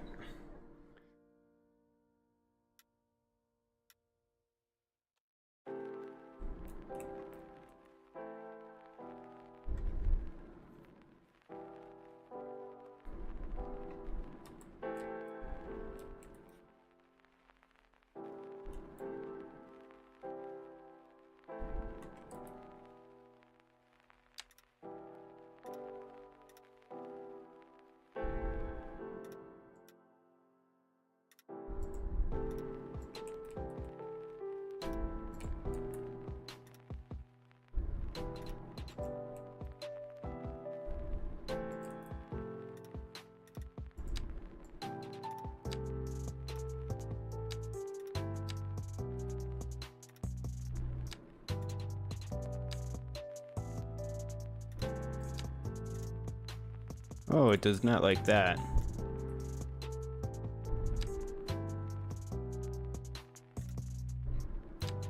Oh, it's because there's got to be another node in here somewhere. I forgot. There it is. Why it doesn't like that. Oh, crap.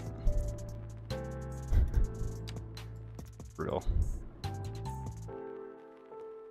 Sometimes this game is unforgiving.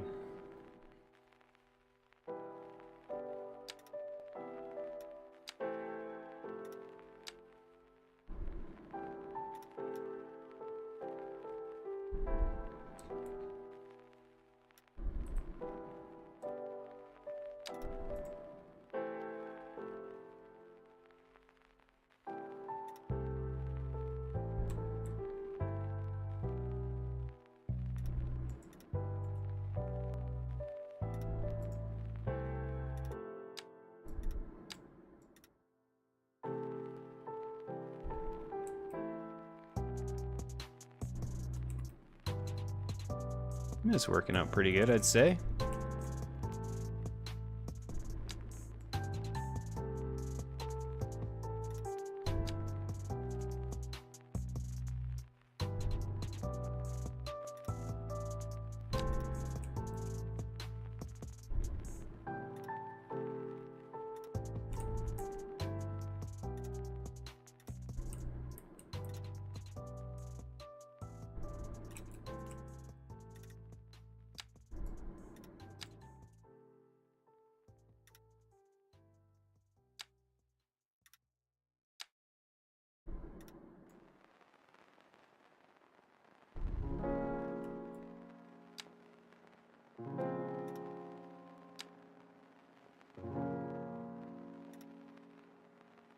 Yikes. Okay, it doesn't like that little intersection there. How about that?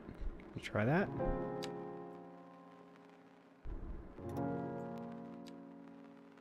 Yeah, this part's gonna be a little tedious.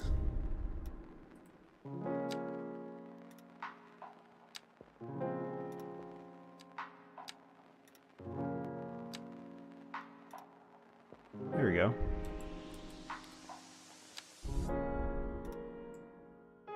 Ooh, okay, so angle snapping seems to be another issue it has.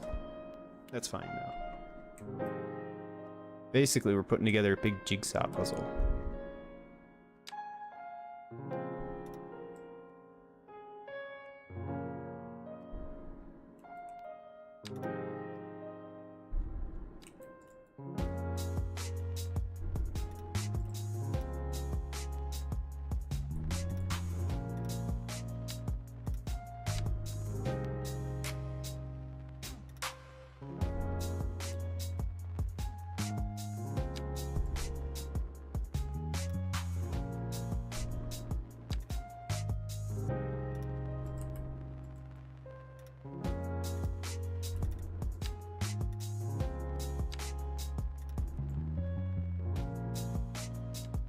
What doesn't it like here?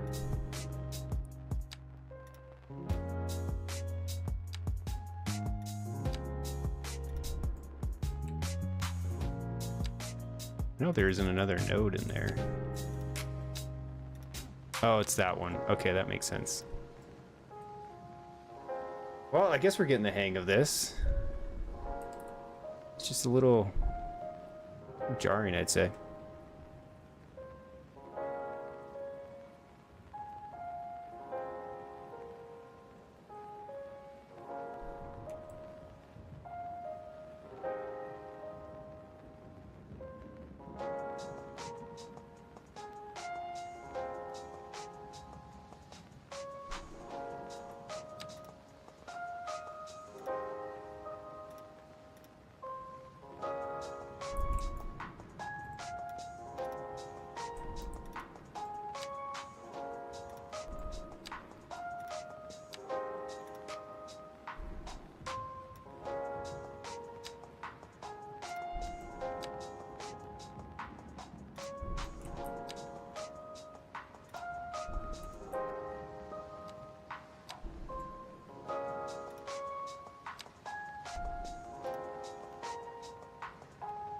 That's fine. It doesn't need to be exact, I suppose.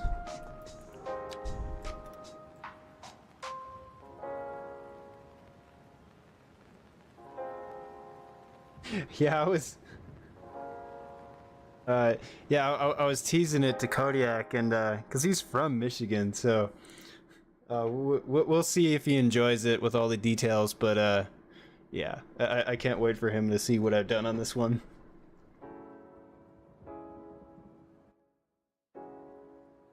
Anthony, I was thinking about dragging around the original grid, but I tried that with Dunedin, and it ended up causing some other struggles that I wasn't ready to deal with. So this seems to be the best way, at least for now, to create these plots, so to speak. I'm also in a really strange spot. Once I get this edge all set up, it'll be much easier to create these borders with these square farms, square-ish. I don't know, should I put a tile per like field? Nah, because the farmers will have multiple fields. They're circulating crops too, so.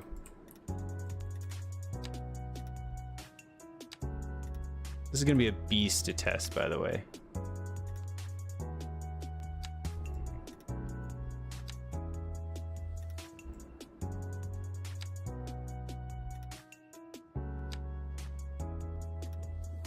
I'm actually deeply afraid that the frame rate issues might be too much, so I'm gonna have to do some optimization when I'm done.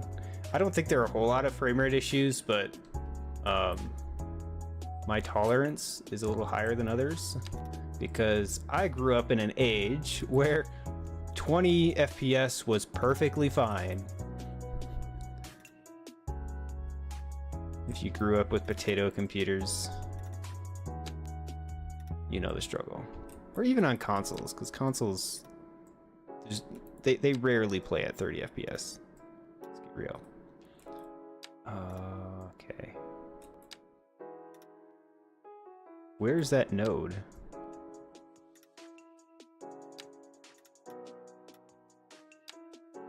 Try again. Maybe we'll just create the next one. Maybe that'll help.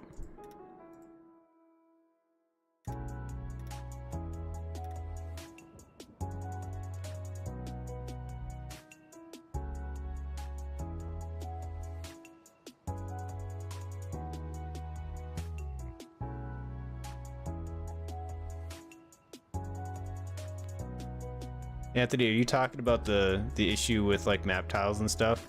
Because yeah, it seems like they're kind of focusing, I guess they're compartmentalizing, if that's the right way to explain it, different features of the game. So they released the map editor beta. They got it to a point where it at least works, right? And in all fairness, we all discovered the map editor way before they officially released it. So it's been working for a long time, but they just got it stable after the beta. That was kind of the main thing. So, but yeah, there's all sorts of like little features that they have placeholders for. So like foliage, for example, that's a thing. And I recall before the game was released, I made a comment on Instagram about snow accumulating on the roadways, because when it snows, it just looks stupid. It's just doesn't look great. And they're like, yep, that's planned. And I'm like, cool. And this was before the game was released. And the game was released and that was never dealt with. So there's a lot of cosmetic things that I know they're probably working on. But of course, I'm not one of the developers, so I would not know where they are in their process. Oh my God.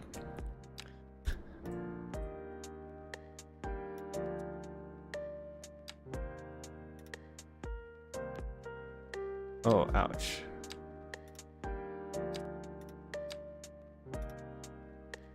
Right, science time. Can I use the fill tool?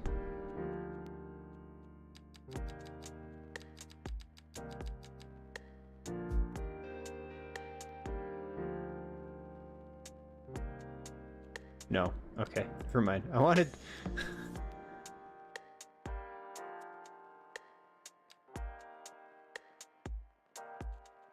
Yeah, alright. That tool, that's not how that's gonna work. Oh well.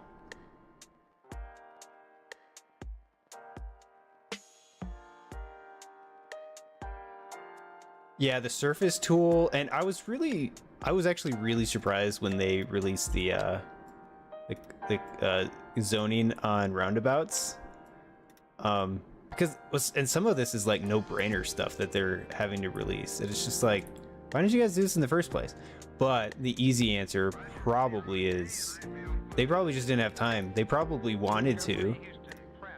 But then again, they almost released the game without terrain contours, so that would have been a foul in my book.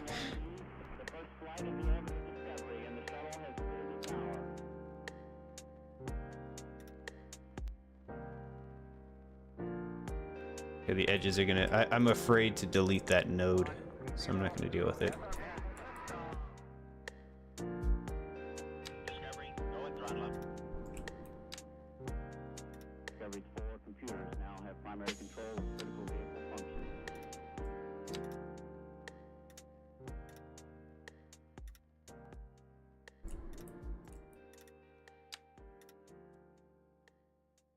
I don't know. I am of the opinion that Cities Skylines 2 is now better than Cities Skylines 1, hands down. Granted, I know how to work the game a little bit more than some of the average players in terms of like cosmetics, things that make the game look nice. Specifically when it comes to messing with the camera mode. I wish they had a persistent I wish you could keep those settings and retain them outside of just the camera mode. I mean, I know why they wouldn't let you do that, but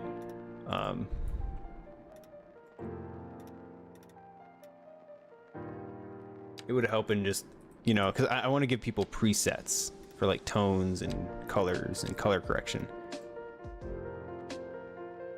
I think I made that suggestion as well.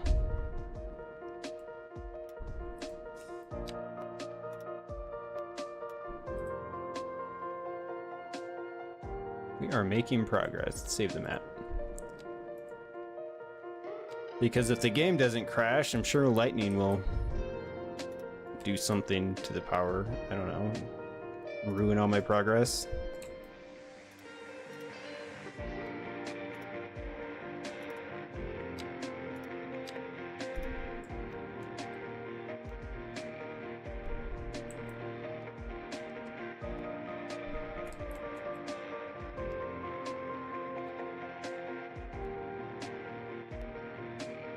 I want to be able to just enable contours, period. I have found, even when placing props, it's important to have the contours enabled because I have a lot of fence props on this map, and it's kind of a big deal. Because if I don't know where the topography is,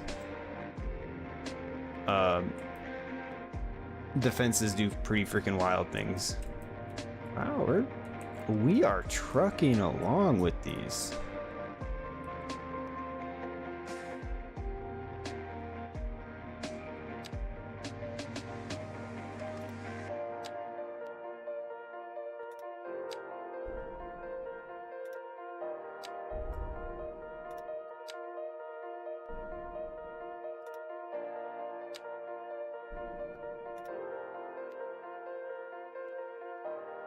We'll just do that way.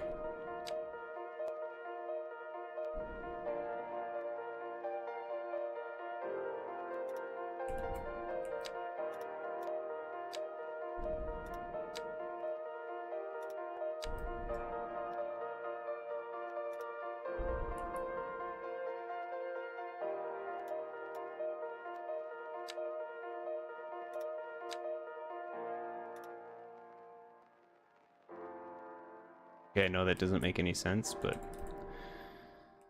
Oh.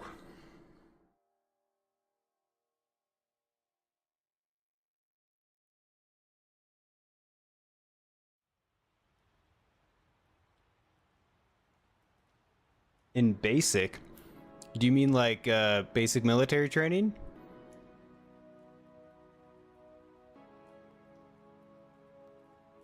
But yeah, these programs are immensely complicated too. So I know constructive criticism is very needed, but also deconstructive criticism on what the developers are doing just really isn't fair. Like, this stuff, I'm not a programmer, but it's hard, man. You sneeze in the wrong direction and everything breaks.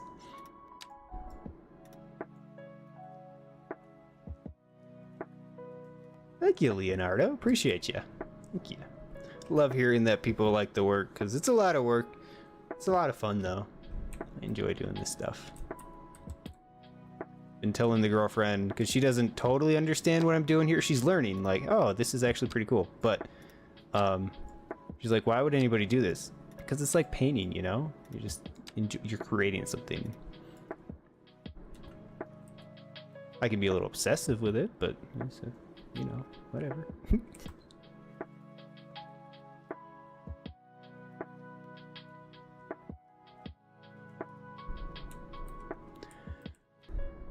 We're doing pretty good. The map edge, or the coastline, seems to be the most complicated tree line, so we're just kind of rolling with it.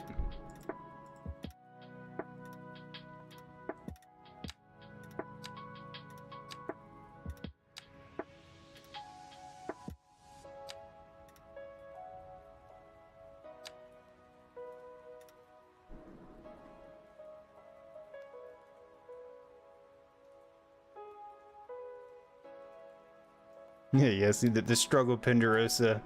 That's okay. They don't need to get it. It's a hobby. I'm not a plant guy, but the girlfriend loves plants, so but you know, I get it. Like it's nice planting things and seeing them grow. So I have to constantly save her plants though, because the weather out here in Colorado is, well, it's a whole lot of fun, but not for those who want to plant things. Where is that? Is there another node? Damn it.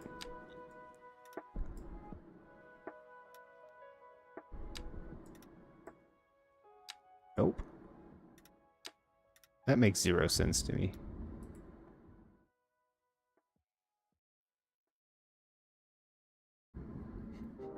Oh no, Alyssa. Everything finally worked. What happened? It's a blue screen now. How does a sneeze cause a blue screen? Damn Damn you, crowdsource!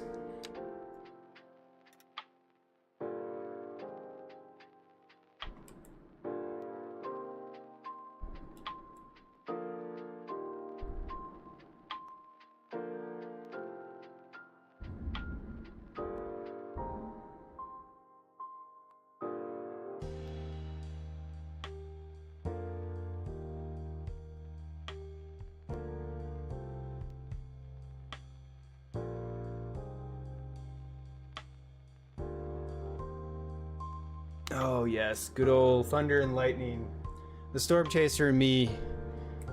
Yeah, I want to go see some lightning, but at the same time, it's not dark enough for the show, and these aren't severe enough. They're just little garden variety hailers.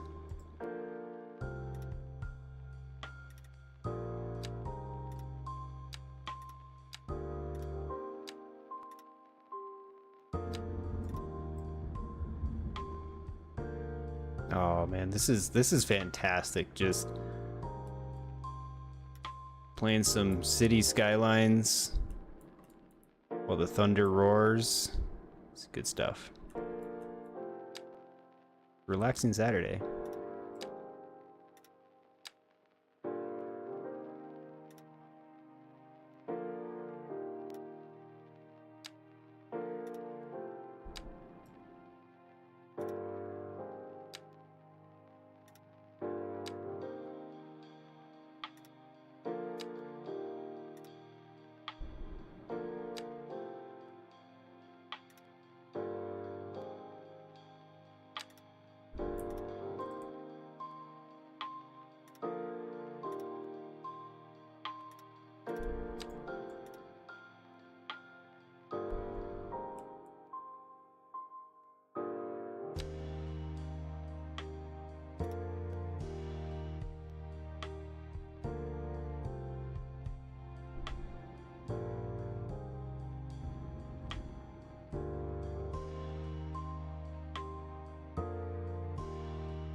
Yeah, Penderosa, I don't have kids, but that's a, you know, that's a good thing to do. I remember when I had my brother was younger, he would do things like that where he'd want to play and he'd be like, all right, let me save first. But I came back from college and wanted my PlayStation back, and I noticed he had logged into my Grand Theft Auto account and made everything pink. I'm like, all right, thanks, man. So he was old enough to figure it out. So when she figures it out, she'll figure it out. So back up your saves. Okay, what have I done here? I have broken everything. Let's fix this.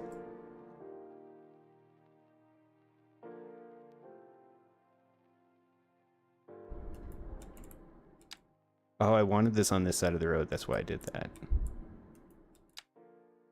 Easy fix.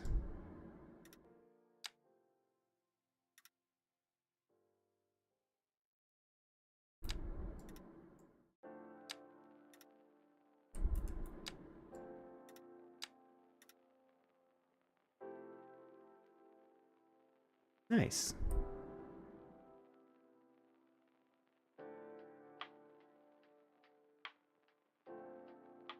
Well, luckily, like, lower end PCs can now do a lot of things.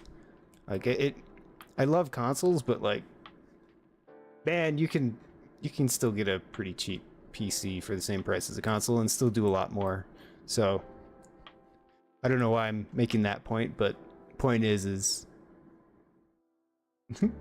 yeah, point is you can find something pretty cheap just to let somebody mess around on, and there's so many older games now that, like, just having access to those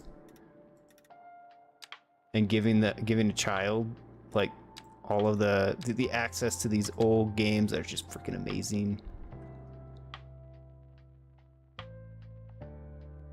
Penderosa, introduce your kid to SimCity 4.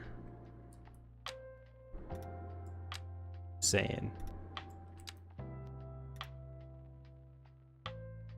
Because that's where it's at. Hold up, gonna look out the window quick.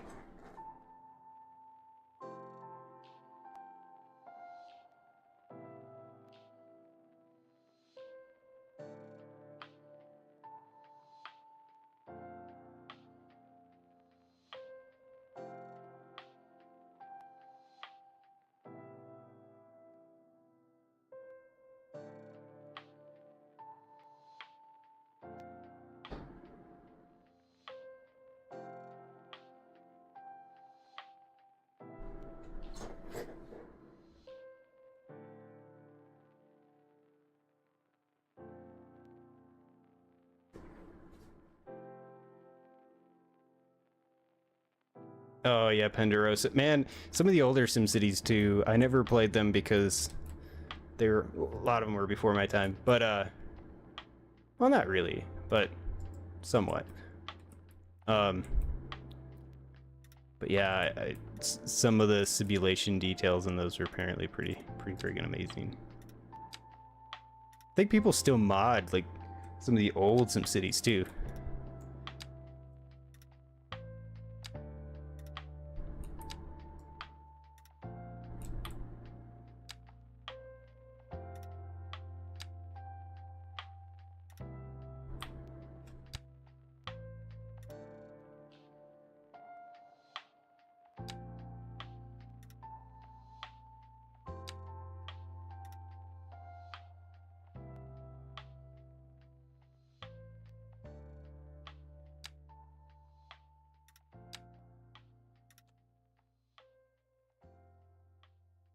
SimCity 4 is still very active. Man, I was actually trying to get back into it because no one's been able to beat the region mechanics. Like, I'm sure there's no way it wasn't discussed with excuse me, there's no way the Cities Skylines 2 developers didn't discuss the region mechanics. I'd be pretty disappointed if they didn't, because employing that would just solve so many different problems. But I know on a technical side that's probably near impossible to achieve, so.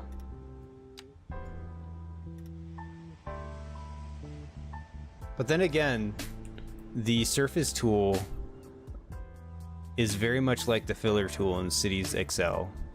So I'm a very big fan of what that basically means.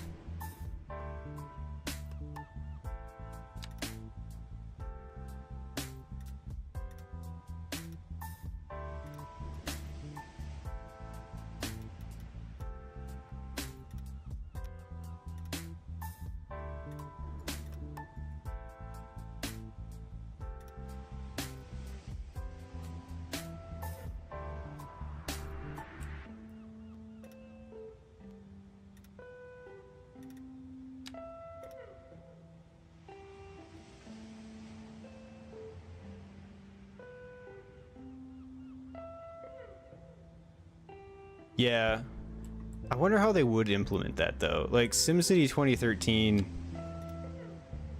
that perplexed me when it came out of why they did it in that particular way too, because there were giant gaps in between the cities. I don't know if somebody thought that maybe it was a good way to make sure people didn't mess with your city's aesthetic by giving it a gap, but I don't know, man. Like, I had so many problems with SimCity 2013. It disappointed me.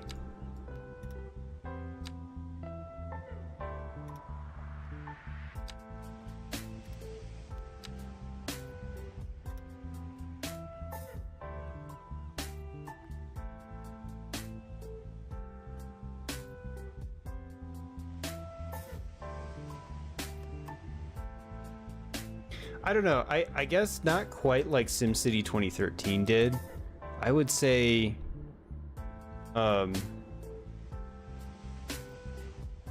like how do I articulate that? I don't think I need to see the other city while I'm working on one city, but having the region view, specifically, would definitely be a really cool thing.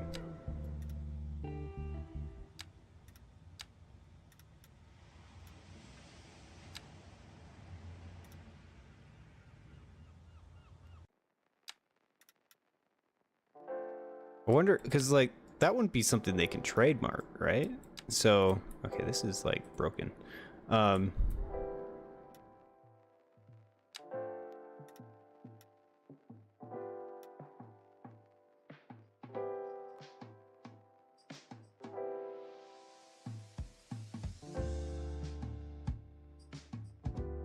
feel like the developers over at Maxis just wrong place, wrong time. I think they were just a little too early on the technical side, and Colossal Order just kind of got lucky. Plus, Colossal Order didn't have to deal with as much shenanigans over the over shareholders and whatnot. There we go. Finally got that working.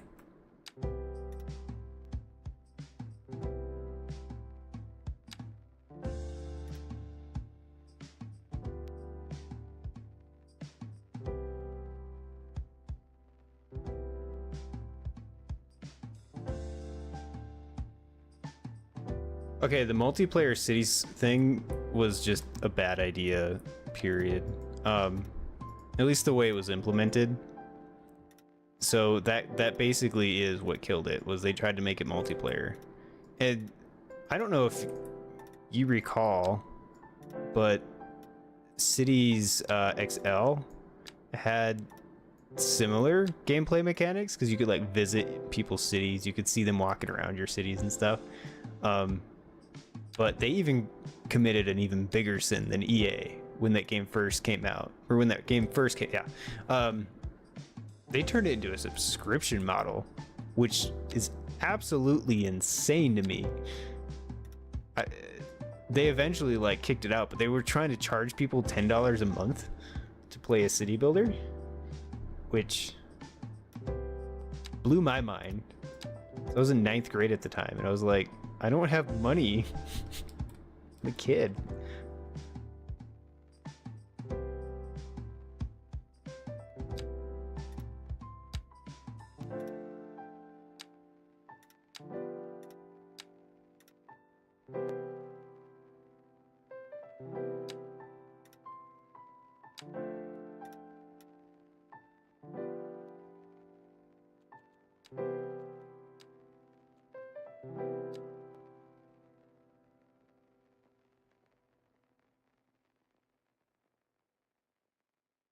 For like multiplayer, yeah, like I think being able to see other cities in like multiplayer, and then if you're only doing like a single player region, then you could adjust that fog manually or whatever. The only downside to that is that takes a lot of programming resources away from making, I don't know, say like this, a game like this, as good as it is. Because it seems like they've hardly even got enough folks to work on, say, like the map editor. But I don't know how they allocate their resources, obviously, so.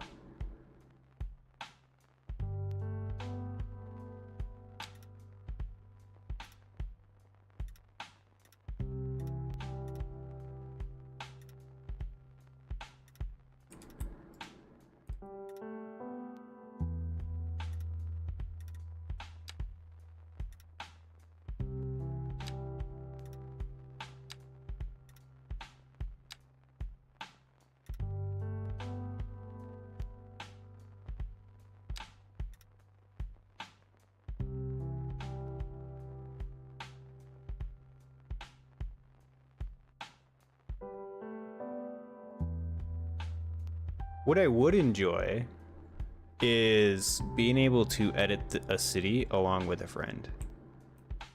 That would be cool. Instead of just sharing save games, like an actual, like, hey, let's collaborate kind of thing. But yeah, like being able to create regions with a friend would have been cool for this too. Share resources, have like mutual aid services. And tourism too. Like your tourism is based off of what you provide to your neighboring cities and stuff. Like that'd be kind of dope.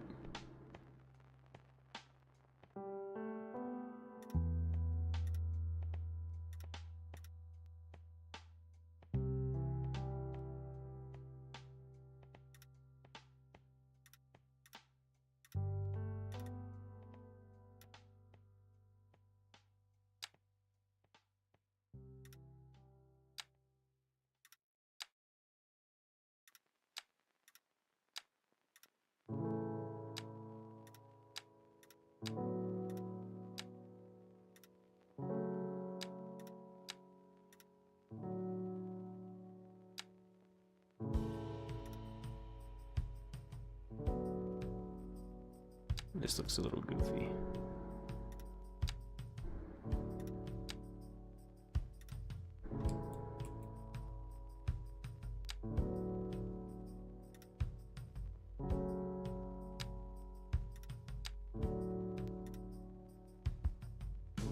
I guess if I get the rough outlines in, I can make the polygons a little more complicated afterwards.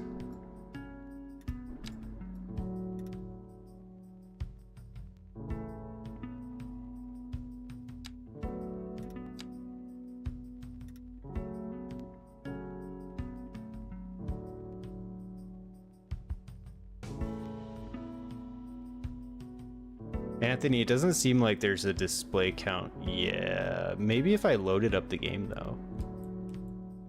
In the game, there might be something to that.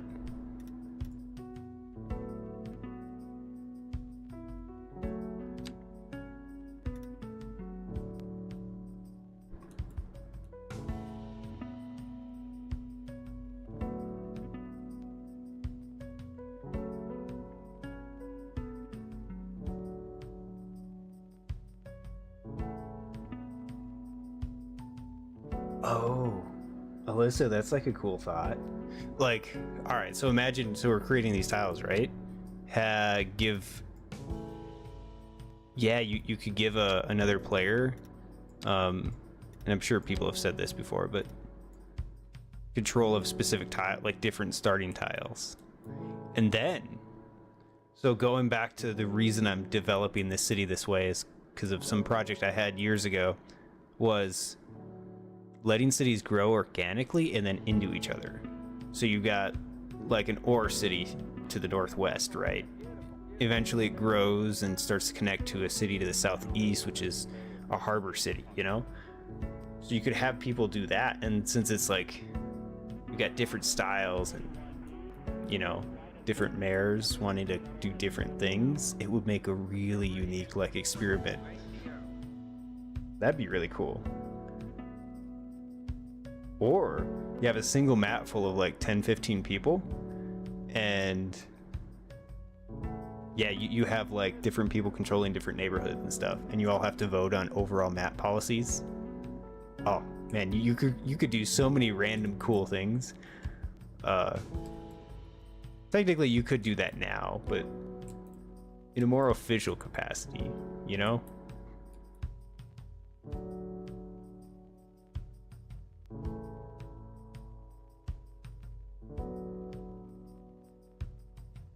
Okay, this is... I don't know if I want to work on that coast yet. Let's save the map here.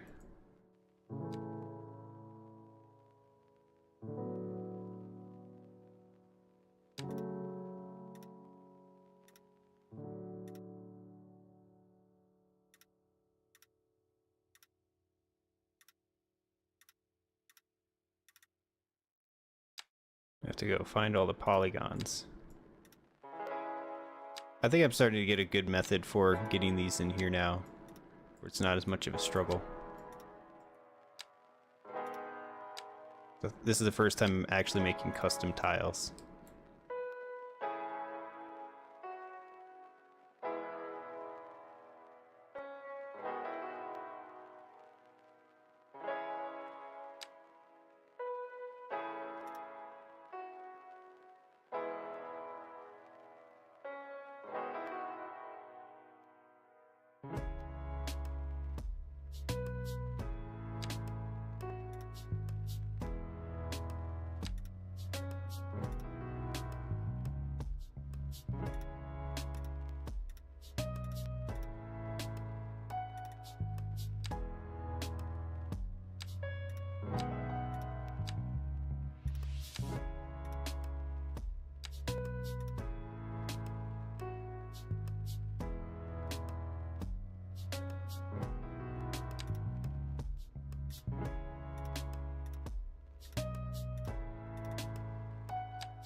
Anthony, I think what would happen is if the tile just doesn't exist, you just can't play on it. But because I also don't know if the size of the tiles is what influences the cost of the tile itself. I haven't tested that yet. But I could maybe just fill one big portion of the map with a giant tile and just see what the cost of that is. I think it also is determined by what resources are in that tile. I'm not sure though. Like the cost of the tile, I mean.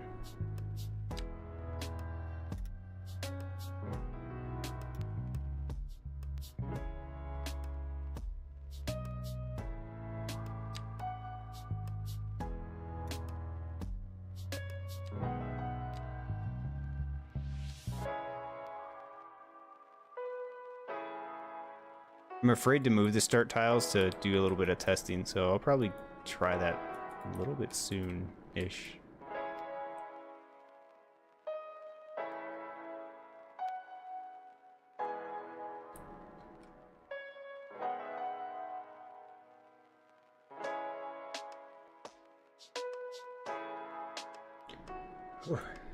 Okay. This is a massive tile. But I'm kind of going off of the fact that these marshlands are probably like BLM or something. So they would be like natural areas you'd have to purchase that would be prohibitively expensive. Maybe they have some extra resources. I don't know. I'll probably tweak it.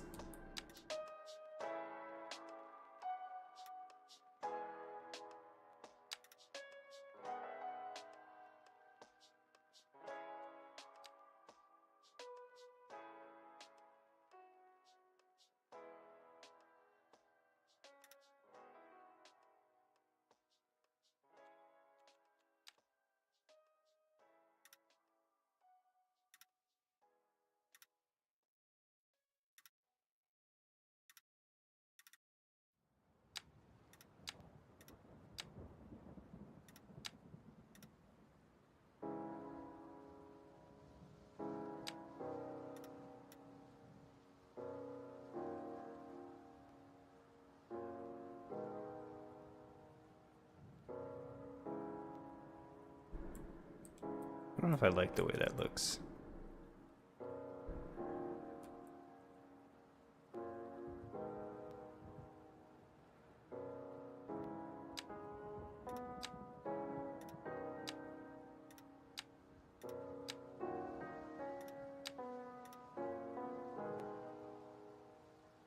That'll be a big tile too.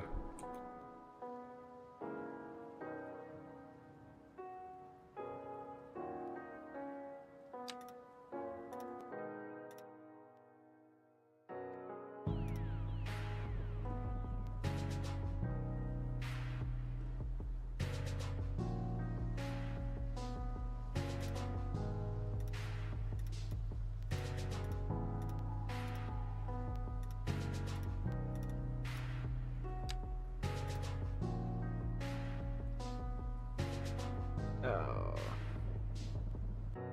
Huh. Yeah, that method isn't exactly my favorite. Let's try this again.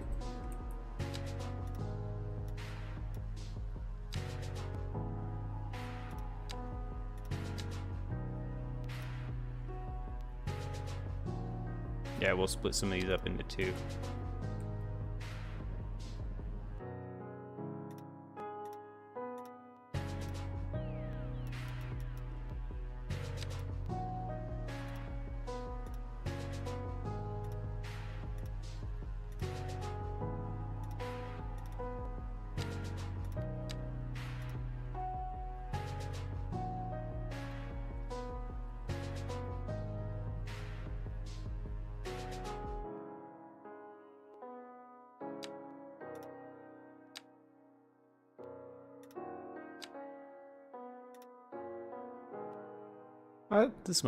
That actually might work the way I want it to.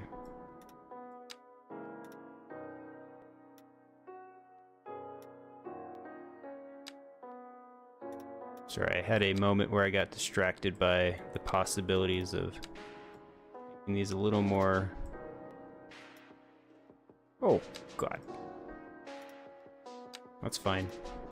Everything is fine. I didn't want to delete half of that, but that's okay. Probably needed to anyways. I'm gonna add this extra tile in. Oh, here's an idea. Boom, boom. Doesn't quite like that.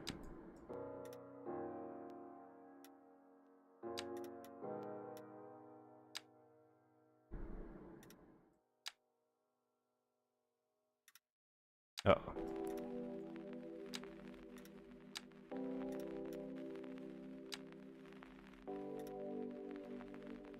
Is there another node in there? No, there isn't. Why doesn't it want to snap to it? Doesn't.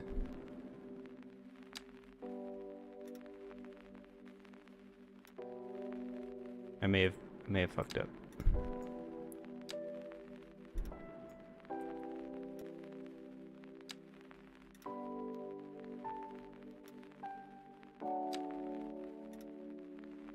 There we go. Did I get it? I think I did.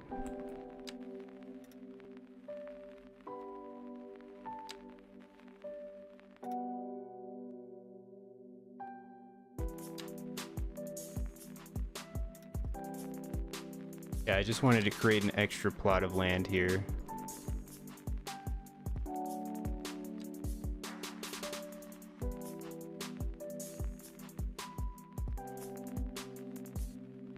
I mean, yeah, Anthony, that's kind of what I've been trying to do as well, is find different ways of doing things. There's something I did on this map that I was like, whoa, I can do that? I think, oh, it was creating clumps of animals, because the prop brush doesn't really make, you know, it doesn't really distribute props the way you'd want in certain situations. So when you're placing down animal props, like I'm doing on this map, I'm not making spawners. I don't want to make people delete 2 billion things. But I was doing it with props for cows, and I wanted to make them look like they were distributed as if how cows might be distributed, you know, hanging out in the corners in the shade. And so I was using the line tool, prop line tool. And if you do it in a circle and you change the dispersion and random rotation, you can actually make them clump in a pretty realistic looking way.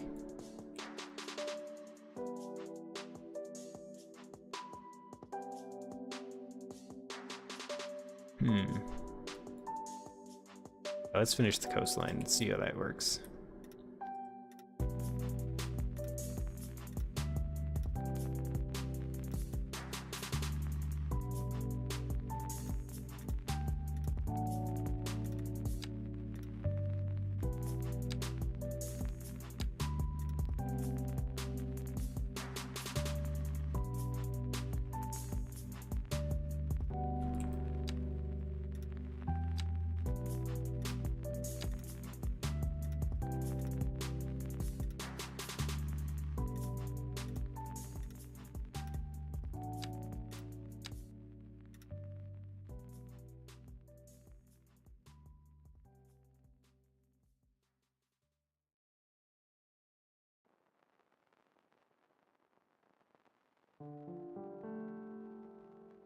All right, we're making it.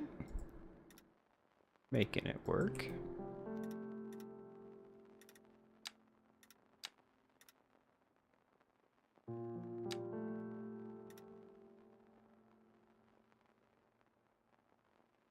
I don't want to mess around with these edge tiles too much.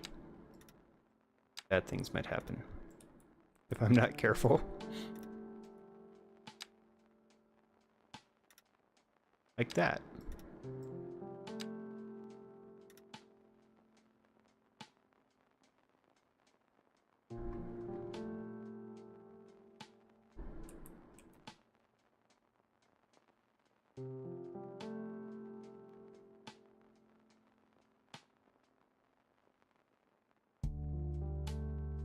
Yeah, I don't know how I'm gonna edit those yet, so that's kind of a pain.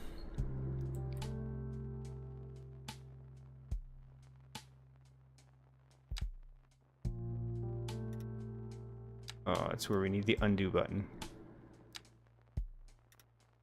which doesn't exist.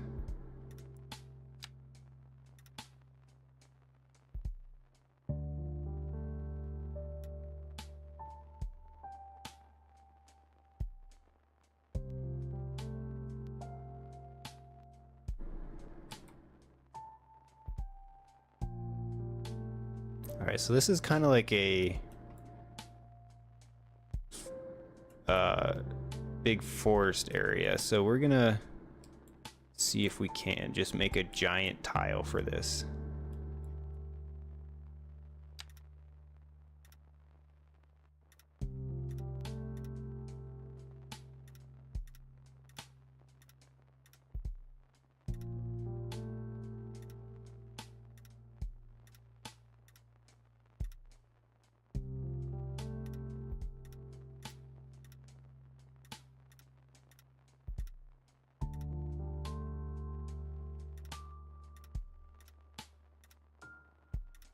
We'll see if the game likes it or not. I'm gonna venture to guess no, but we're gonna see.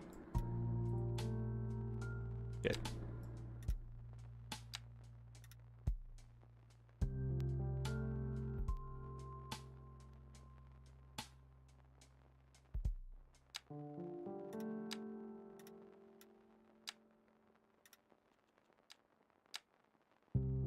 Ruh-roh.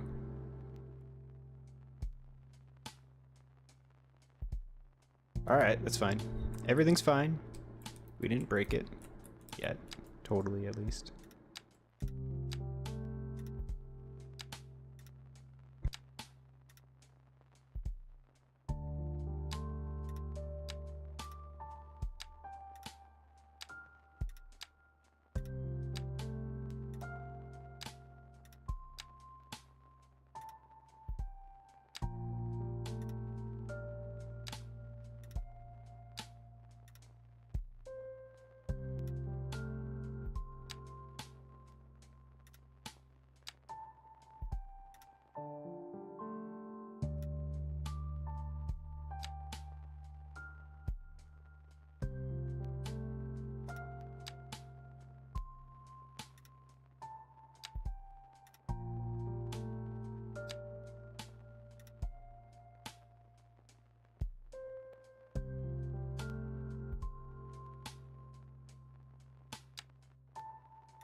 Okay, I was getting a little overzealous there with the polygons, so I realized I had to step back a little bit.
Lots and lots of farms. I think I'm gonna keep them pretty authentic to the farm plots now.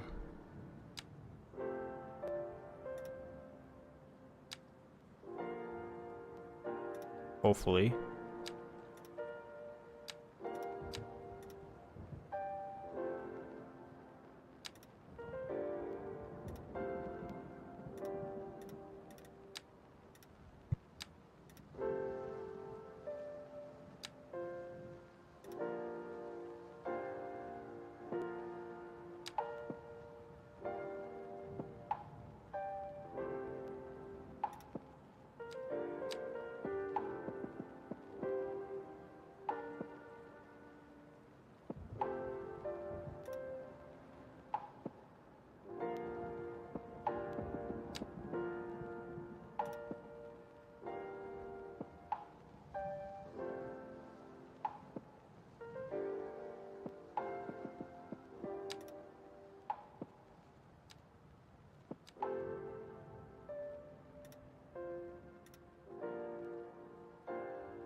My finger slipped.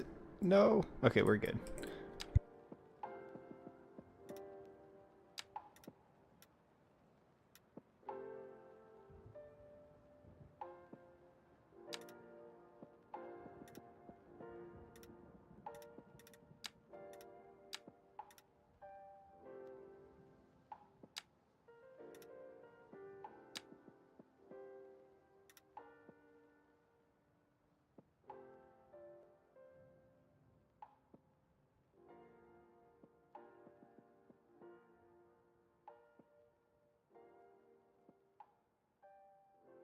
Alright, just gonna take a peek out the window and gonna grab a drink real quick.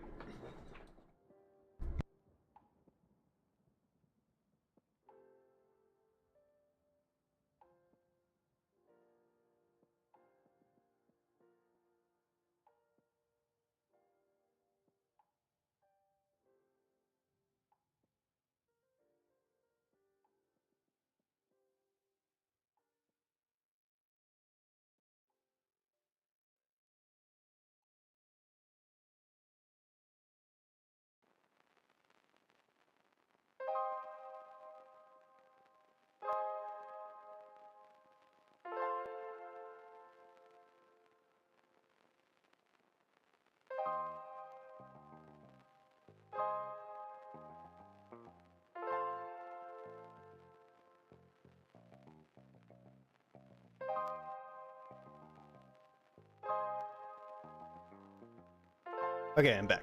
So I hope folks appreciate the fact that I've basically been coming home every day, spending 3-4 hours building a city, not city, but building the map, and then going to bed. It's kind of been a coping mechanism for the last few weeks, so it's been paying off though. I just peeked out the window, looking east, away from the mountains. There's just this gorgeous, you know, it's everyday hailer, nothing too crazy. It's probably gonna collapse, the storm that is.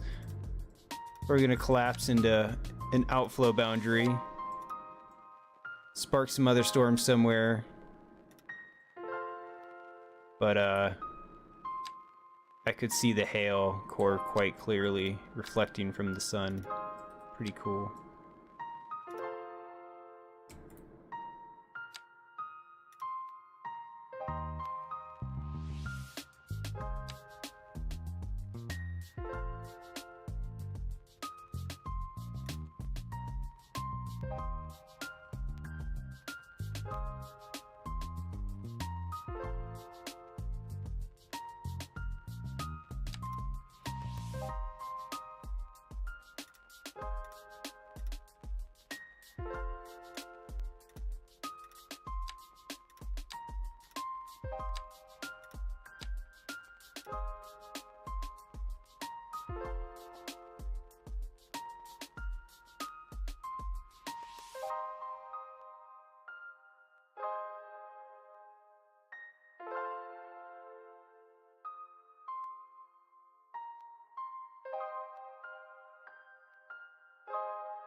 It's hard to snap this particular field in.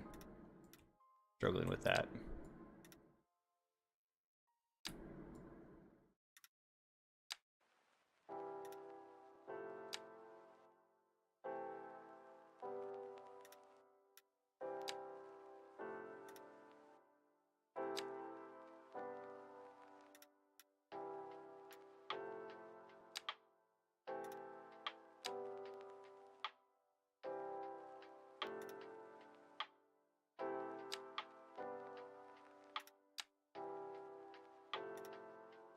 Okay, this is the struggle bus. I just want that little corner to match the field, but I don't think that's going to happen the way I want it to.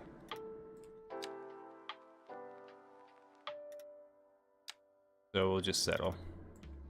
It's a little goofy looking, but that's fine.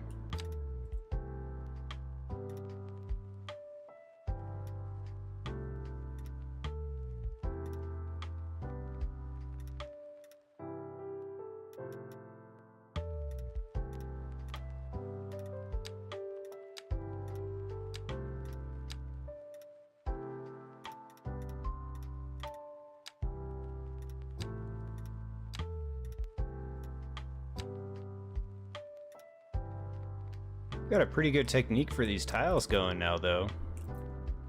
I'm appreciating that.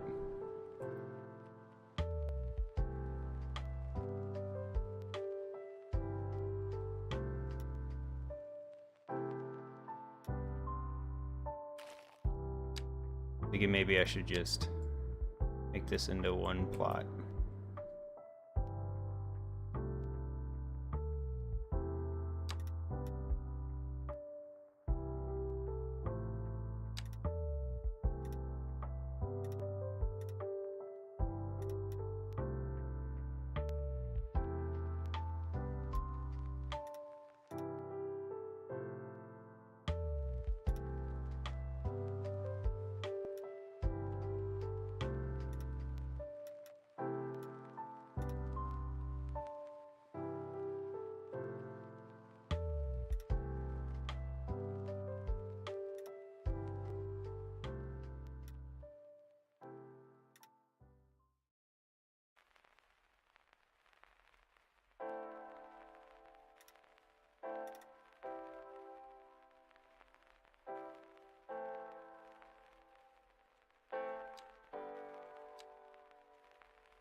Actually, maybe I should just make the quarry plot right now.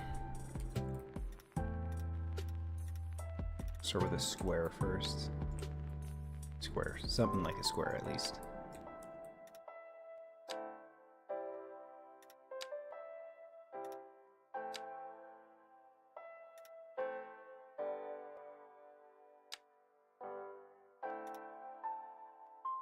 This is going to be a giant plot because I'm thinking the idea is going to be to basically give the player an opportunity to, oh crap, feel like they are purchasing the quarry, right? So they're gonna purchase the whole quarry. So whether that's to actually get the resources out of it, or just redevelop it into like an airport, or whatever they want to do, you know? But that's why this plot of land is going to be so massive. I've been considering splitting it into two, but why? Because it's one, you know, one person owns it, so why not just keep it as one? Not one person, but you get my drift.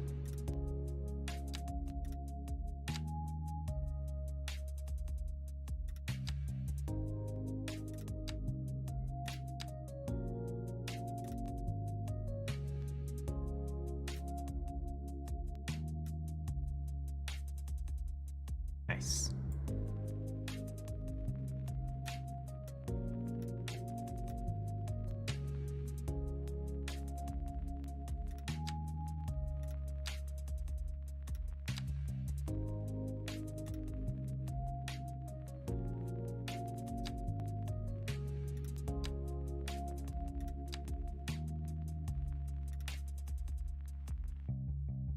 That looks pretty good.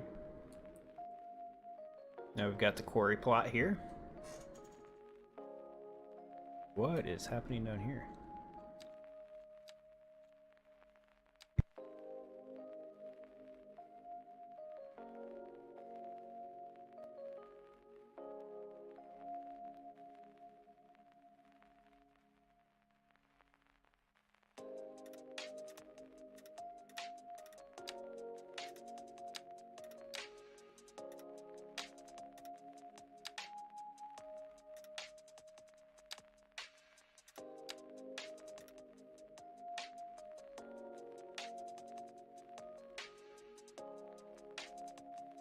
Ooh, it's not exactly connected down here, is it? There we go. We got it.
Now, I've been struggling to try to figure out how I want to place these boundaries because I don't want to put the player in a position where they can't edit the road without having to buy another plot of land. That part kind of sucks, but hey. I think I'm limited on my options as far as that goes.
Anthony, are you speaking strictly as far as include the right, or kind of help with including the rows? I'm kind of 50-50 on that solution in that context, because I feel like given how many roads there actually are, it might still be an issue. But I guess if I do smaller plots of land, that might be less of an issue. I guess the player will just have to look at it before they start developing or doing things. Kind of part of their master plan.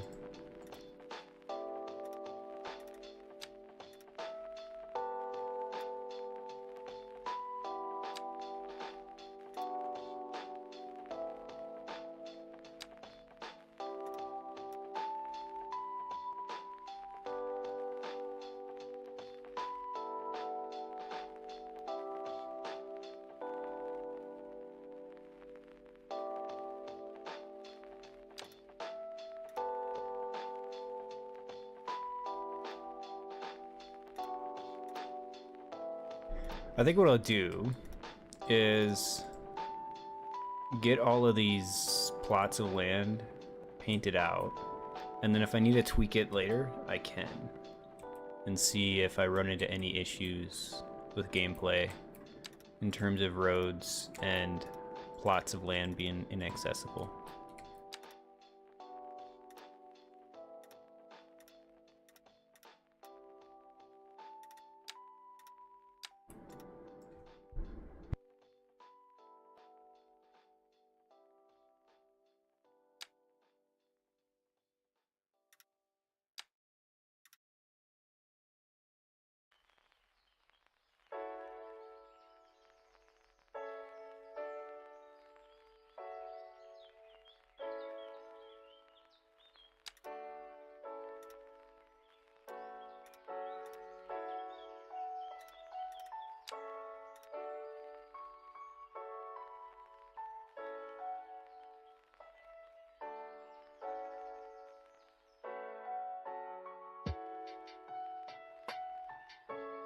Yeah, that is a good solution, though. I think what I'll do after these are all in here is go to where I want to place my start tiles, and then just kind of adjust the borders from there, because I'll have the rough outline done.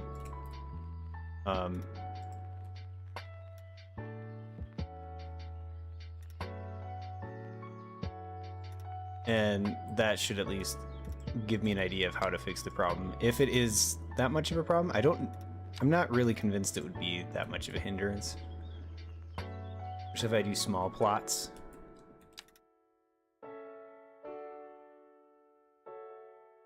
But yeah, I do, no, it'll be 50-50. Depends on how somebody wants to play the game.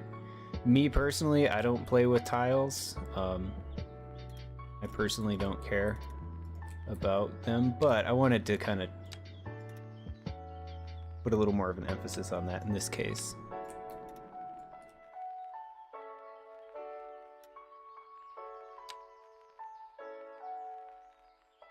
You know, kind of, I think the idea too is to give people more of a context as to why the map is overly detailed in terms of props and trees and all that other stuff. And that's what the tiles, I think, should hopefully convey as far as a gameplay style and message is concerned.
Everything I make is an anarchy nowadays. I did have people on certain maps just not have a good time with rocks and other props. But I was saying this earlier in this stream too, is not a whole lot of folks know how to use the brush tool very effectively. And when I say effectively, I mean like in a very simple way. I got a lot of questions about how to delete specific props and stuff, and how to do it in mass, and they still couldn't make it to make it work, and that was always kind of confusing to me because the tool's right there. So I don't know. It would be nice though if, and I was suggesting this to, I don't remember who, but the map editor itself was natively on Anarchy, and then when a player decides to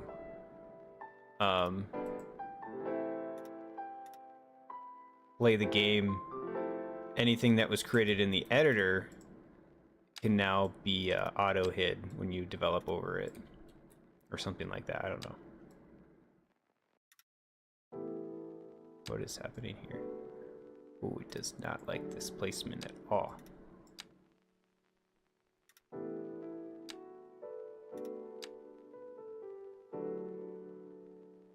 Oh, this is complicated. That might cause issues in the future.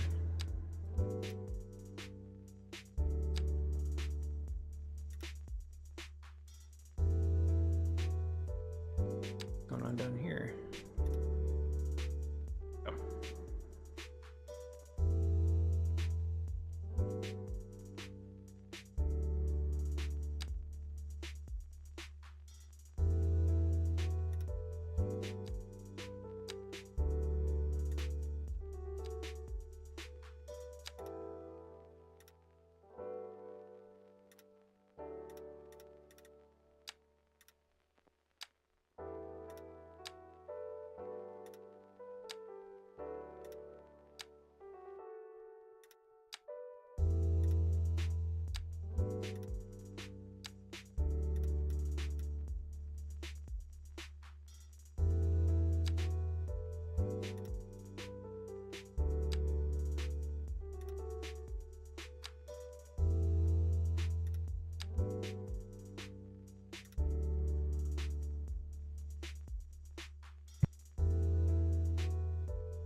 Yeah, Anthony, I had a lot, because of the amount of surfaces I'm using, anarchy seemed to be the default state in a lot of instances, which it sucks because, I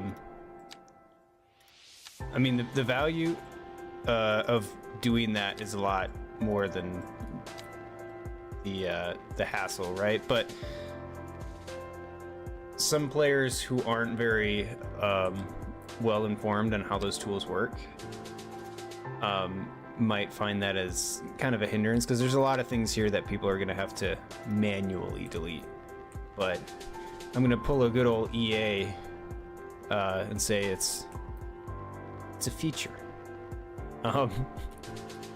It's I'm not going to call it surprise mechanics, but I like to think of it as a good way to slow the player down. They'll buy these plots of land and they'll have to redevelop it, which means clearing away the trees, clearing away the props and all that other stuff, just like you're demolishing the land before. So that's the way I'm justifying the extra details, but I wish I could just have people auto just paint over it and not have to worry about it.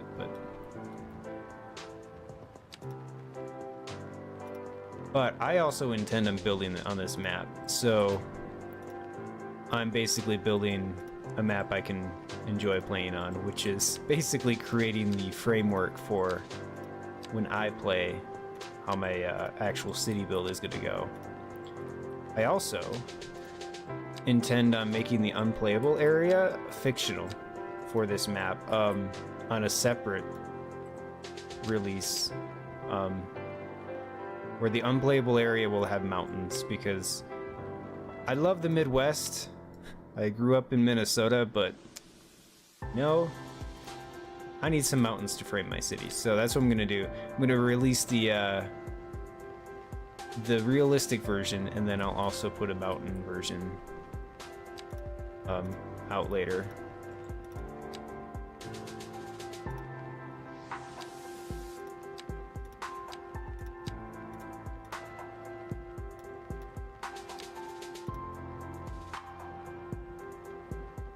Tiny little tile. A little goofy. I kind of like it.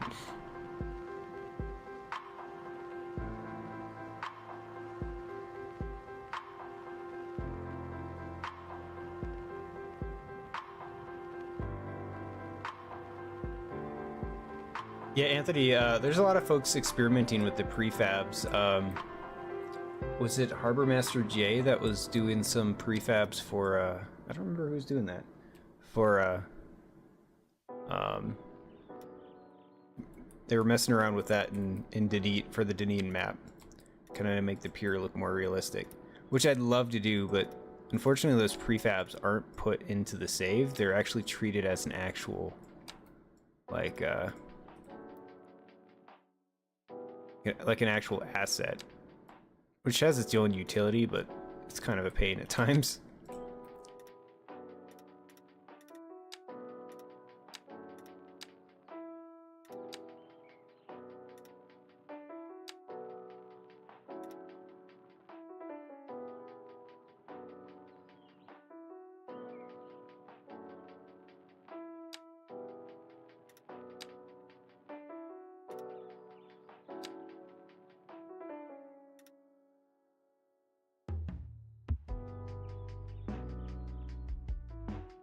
I don't know if you can in-game. I think, yeah, you can in-game. Both in-game and in the editor. It's just so you can terraform all this. You can't really place water sources, so this is all sea level. So that's a pain. And it's also much lower resolution. Why they did it this way. I know it's probably for performance reasons, but it kind of sucks. Not gonna lie. Frail, I just noticed your message, so hopefully I didn't miss it. I don't know what I'm gonna release through Twitch.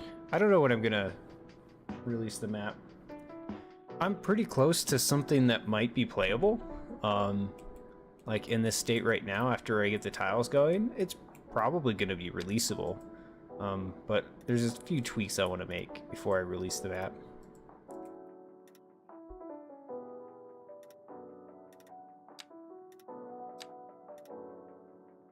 Yeah, hopefully I didn't miss their question.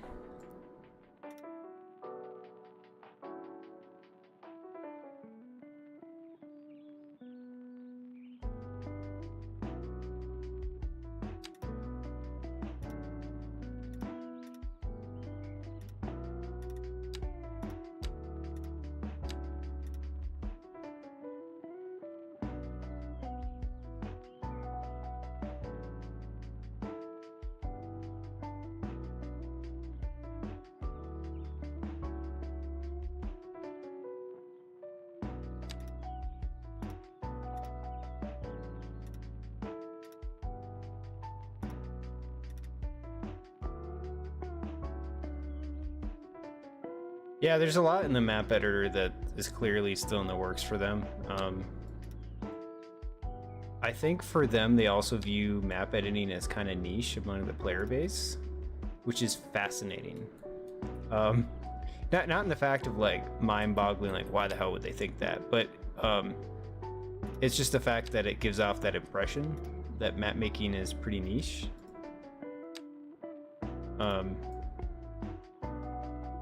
It just requires a lot of time and patience, and a lot of people just want to play the game, I think, is what they kind of conclude. So the map editor is a little slower. I know the asset editor is probably a bigger priority for them. So the map editor also seems to fall under like aesthetics too. It's like, I don't know. I was just, it sucked when the game first came out and the maps were difficult to play on. I don't want to rag on whoever made them because I'm sure it was probably a team member within Colossal that, you know, that created them and was pretty proud of some of their work, which some of those maps are pretty cool. It's just for the type of stuff I like to do in game, I hated them. Because the slopes are just nuts in those maps, so that frustrated a lot of people because then they were forced to terraform when they didn't really need to.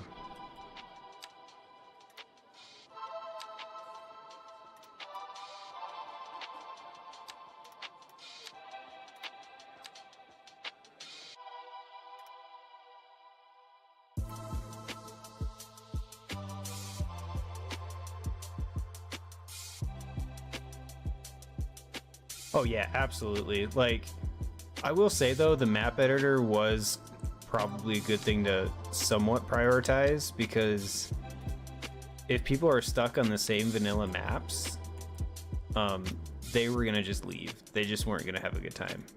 So at least giving us the chance to tinker with what they got was a good move. Plus, we found we found the map editor anyways, so I don't know how people figured out that it was there. So props to the modders and people poking around in the code and somehow finding it. Who knows? Maybe it was really easy to find though. I honestly don't know. So I'm not a coder.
Yeah, Anthony, I think I did the same kind of thing with a industrial pier for Dunedin.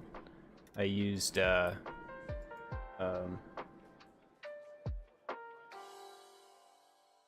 used the pedestrian paths as like a pier, which seems to be a good like standing kind of thing. You don't need it to be terribly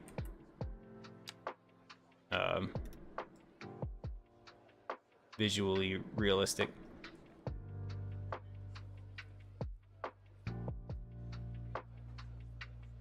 Yeah, and games have a lot of different moving parts too. So like, you could equate game developers as watchmakers basically, because it's just a complicated hodgepodge of craziness.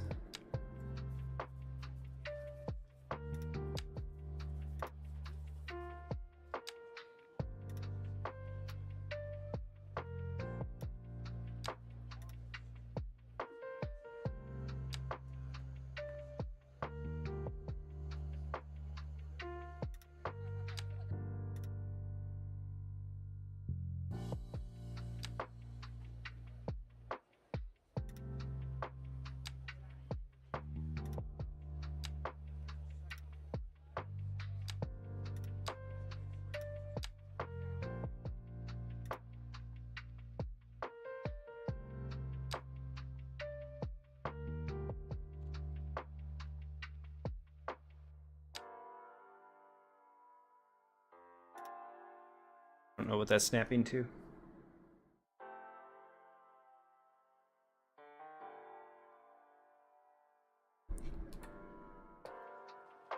For some reason, I had a period where I was very defensive of this game, because I felt it was pretty unfair for people to be so brutal to the developers. I feel like a lot of the criticism was warranted in certain cases, but then people just got mean and nasty for no reason.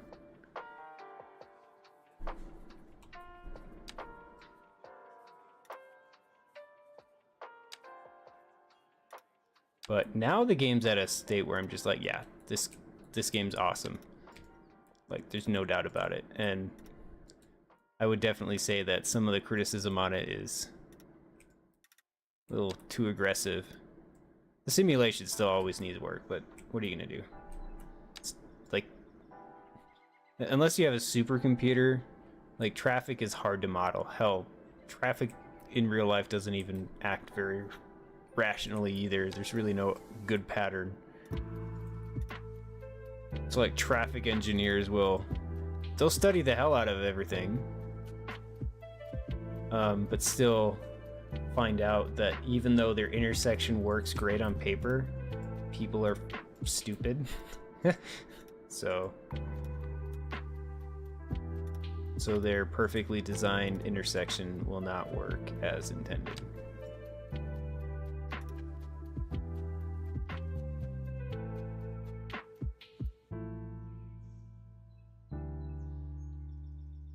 Yeah, Anthony, same for me. Like, I used to rely a lot on like maps that people built until like a year or two ago. I started building Kayakora, and then I really fell in love with making maps. And then I found out that when Cities Skylines 2 came out, everybody kind of abandoned the game for a little bit, which gave me a chance to kind of tinker without people figuring things out too quickly.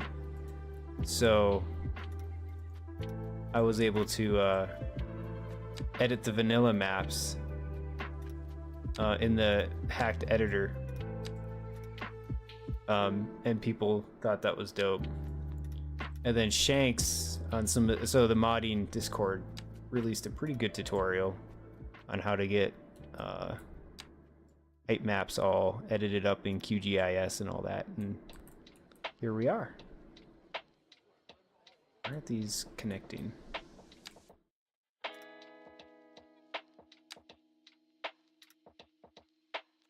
Here we go. You got it. Not here, I guess.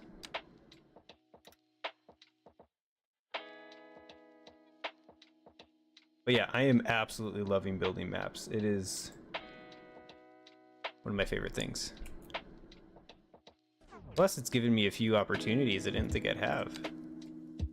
The creator spotlight I got with this on the Cities Skylines YouTube and the beta access, that was pretty cool.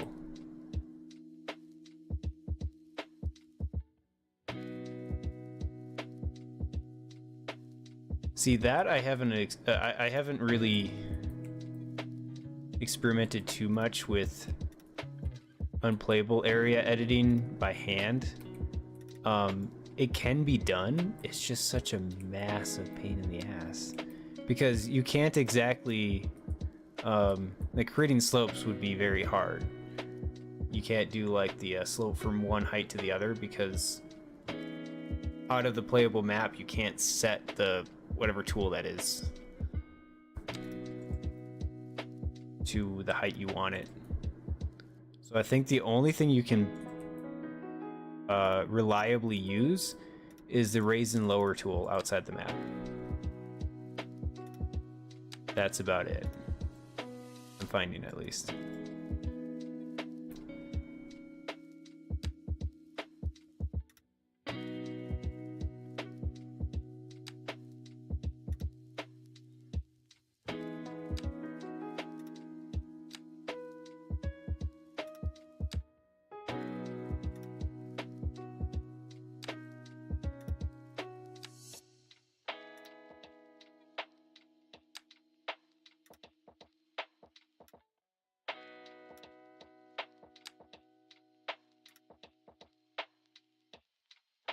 Why doesn't this like me? Oh, that's why.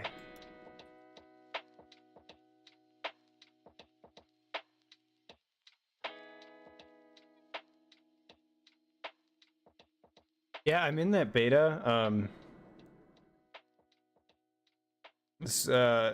There isn't a whole lot for me to participate in at the moment, though. Like before they released their main focus when I joined in was Paradox Mods beta. And then the asset editor, I don't think there's much I can really say on that. I don't think there's anything I could accidentally say that's under the non-disclosure, but yeah, there's just not too much map editing stuff that they're working on. So that, at least the part of the beta that I'm in, kind of slowed down. I think there's some other beta programs they've got going on that that might be a little more active with what they're testing, because they've got multiple different programs going on.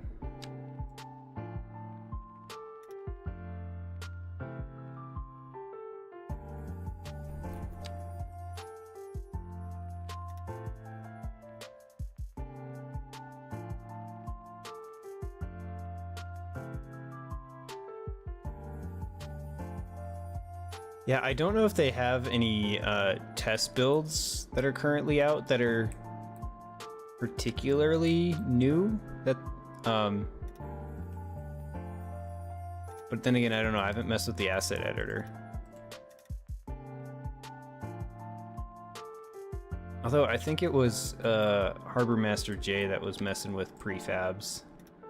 So I think I think the editor is probably going to take more of a like Planet Coaster type thing. Like I think they're stealing some not stealing, but like borrowing some ideas from them in terms of just being able to place all sorts of windows and resize things. So that's pretty cool. Then the prefabs look pretty simple. So instead of having people download entire freaking assets, it'd be kind of nice just to have those prefabs. I would also make the argument that it would be useful if those prefabs could be placed into the save file or whatever the map editor uses, so that, say I make a map that includes all of those assets, that those just come with the map instead of you having to download all these assets.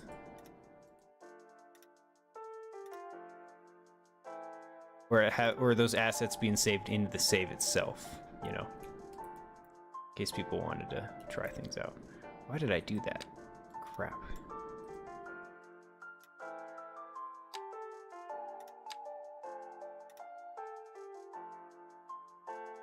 Ah.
Yeah, this whole stream has just been me painting boxes. So, I don't know if that's given anybody any value today, but I hope it has.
Oh wow, okay. Oh, that's been a lot of boxes. We still have plenty more to do.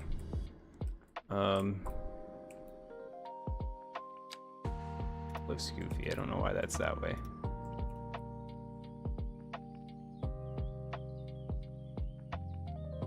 Wow. All right, I think everybody's kind of tapering off now, which is a good place for me to stop and save and do a quick reassessment of how everything looks.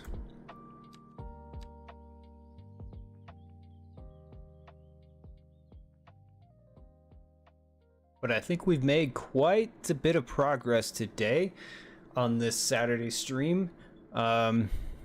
I'm really happy with kind of getting to know how the map tiling system works.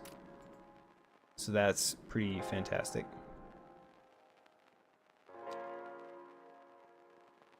We had a little bit of trouble towards the start of the stream working on the tiles.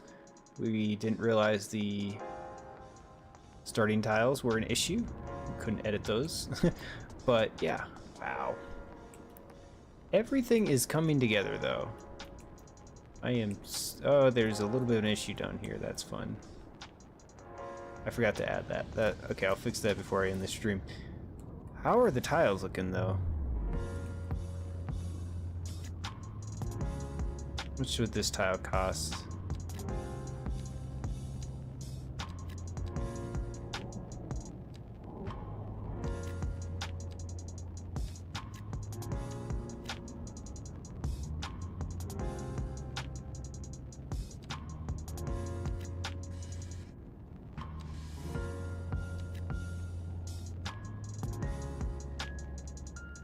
Oh, they cost nothing because I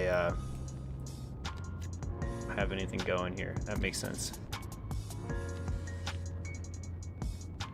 I don't know. I'm quite satisfied with the way this is kind of heading.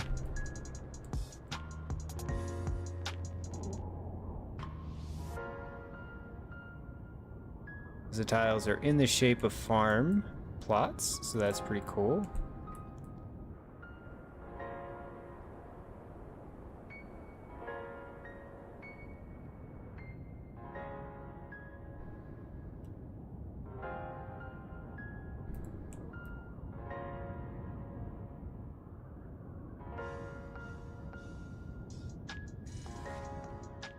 I'm gonna go into the editor quick and fix that little corner of the quarry before I forget.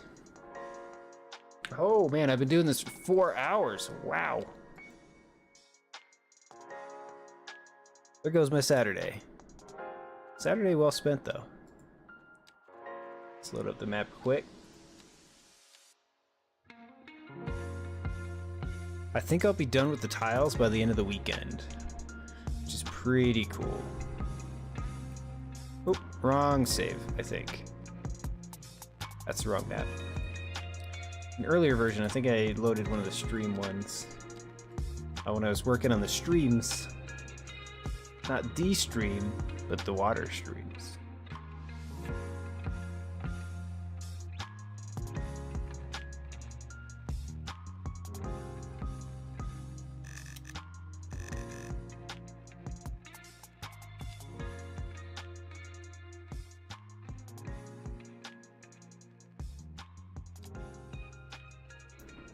Here it is.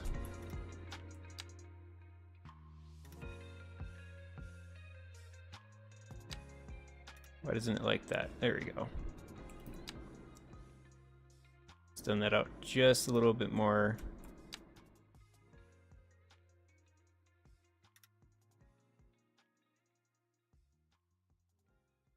Oh, that actually poses another problem.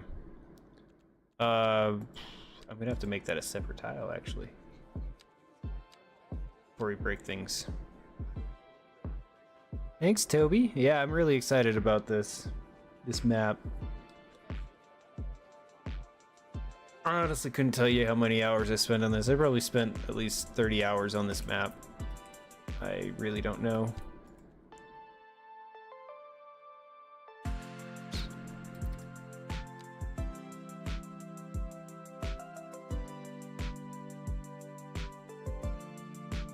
What did I load? Hold on.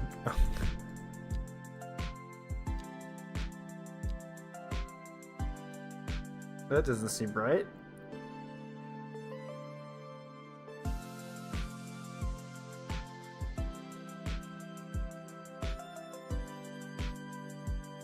That should be right now. Loaded the wrong save. Okay, so yeah.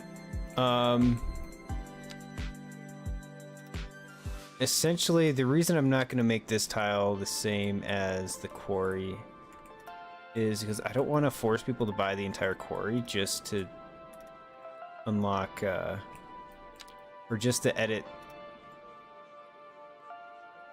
this main highway, not main highway, but one of these important roads going through. So I'm being careful not to make the quarry part of too much. This way people aren't forced to spend an ungodly amount of money on this giant plot of land.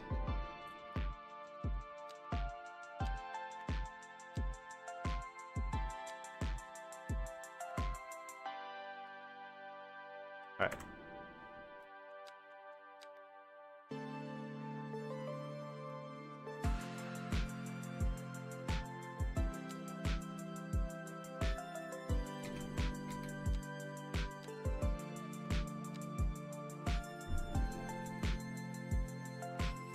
I think I loaded the right map. All right.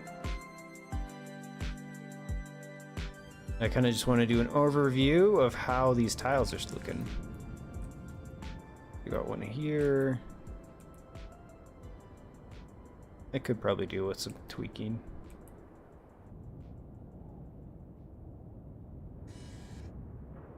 Awesome. All right, so before I start wrapping up, I'm gonna do a quick fly through. I think this is still gonna be an issue for people in frame rate, but that's fine. But yeah, this is a giant stone quarry. IRL, it may not, I actually don't know what it should look like. I'm kind of just going off a satellite and some ground views, but I'm sure people could do some pretty cool things with this quarry if they really wanted to. But luckily surfaces, luckily the surfaces are natively supported now. So that is a big plus.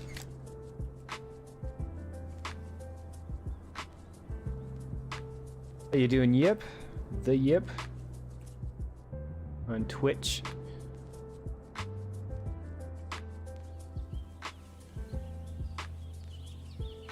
This road's gonna bug me. This little notch here is because I accidentally deleted it a long time ago. I had to repaint it, and it hasn't been the same ever since. Oh well.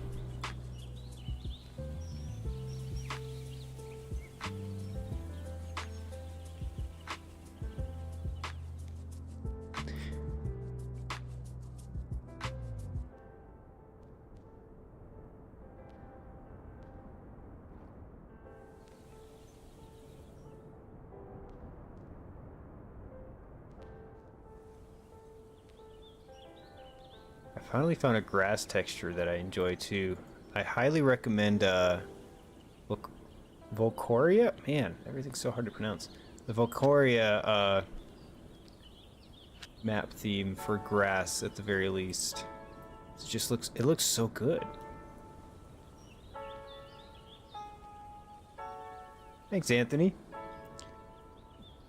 Now, there is one thing that I'm sure I'm gonna catch. Oh, I haven't done much with this farm. Some flack for though is some people might not like the orientation of the hay bales. So we'll see if I get comments on that.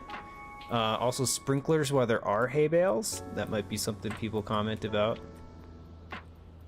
I might need to add some things to these farms. But these are all prop. All these all these fences are props because the net lanes in the editor can't really be deleted in game. So I put them down, and they kind of have problems with conforming to the terrain. But after you put them down, if you smooth the terrain, they start to follow the terrain.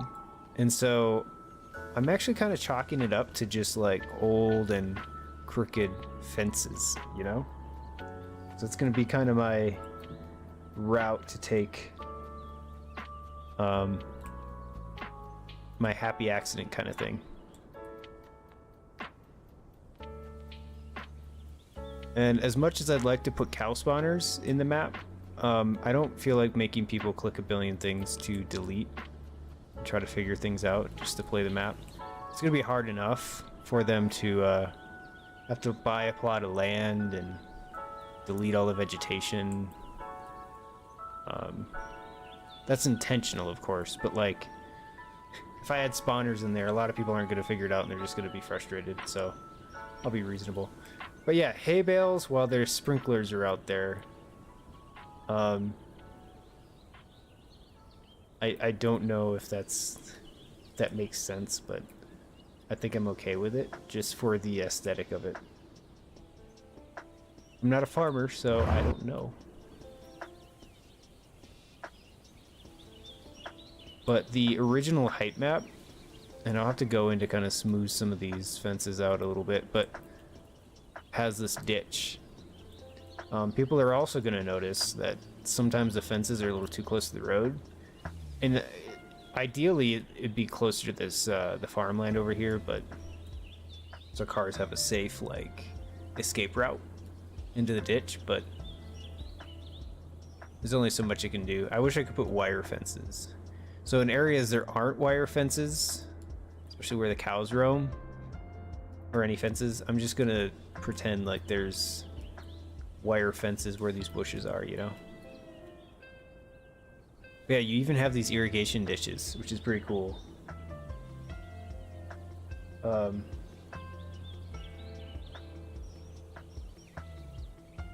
Yeah, Anthony, that's exactly what I was thinking with the wiggliness of the fences. But yeah, Toby, I think oh, there's a hay bale back here. That's kind of fun. I actually kind of like that there. Everybody's been using this grass theme, and I couldn't figure out what the hell it was, which one it was for the longest time. So I'm really glad I found it. Oh, that's nice.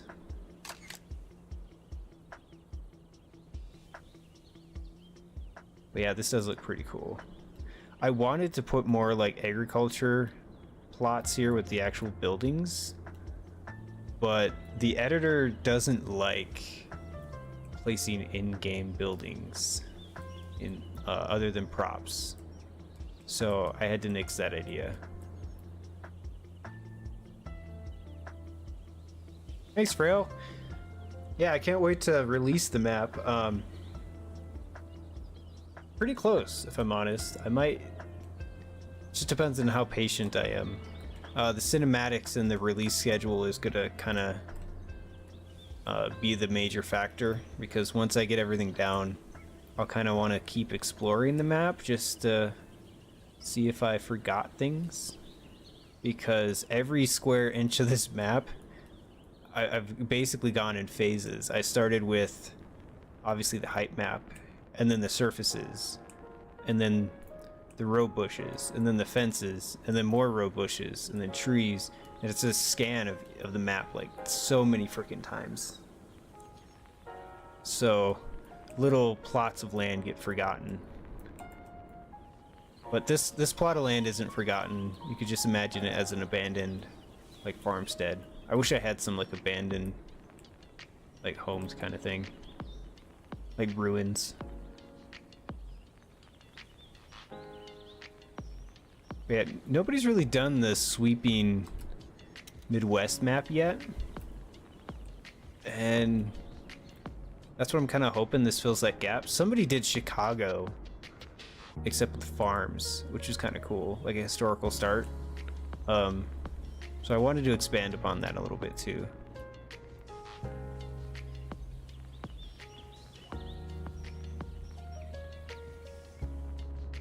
But the cool thing is with the fog, this map just, sometimes it looks like it just goes on forever, which I really like.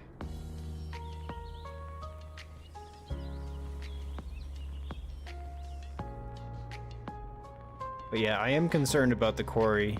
being a little taxing. I'm sure it'll be fine. Might be a view distance thing. I don't know if rocks are the issue anymore. I think bushes are kind of taxing the computer too. Certainly the marshlands as well.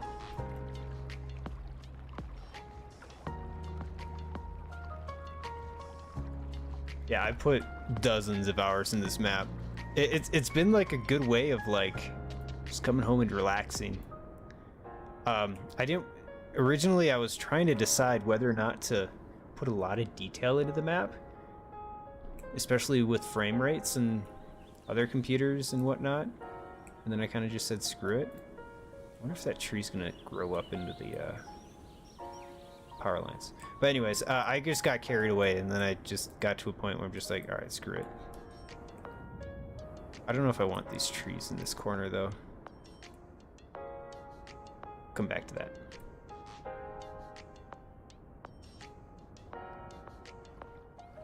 I've been thinking if I ever grow an audience to where this would be useful, thinking maybe I just hide a single palm tree somewhere, and whoever finds it first gets like a free t-shirt or something. That'd be kind of fun.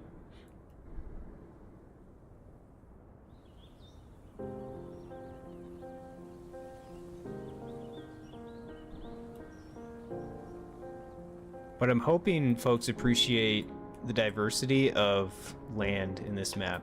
Not only the fact that you can make a massive city if you really wanted to, especially framed by the farms. You also have like the marshlands. I was really excited to make that biome. One of my stipulations for a map I wanted to choose. This is going to be interesting for people to build on, because all of these, the surface is the forestry surface. So they could either just leave it, because I think you can build roads with anarchy over them. Or you can delete it. I'm going to recommend people don't delete the marshland surface if they can help it. But you can also treat it as a natural barrier to your construction, because it would be hard to build on. So if people want to edit it on their own, it would be really easy. You just draw the boundary within the tree line. So if you need to build in here, you can just replace the forestry surface. I also put it in sections, so hopefully that helps people not completely ruin the aesthetic of the map.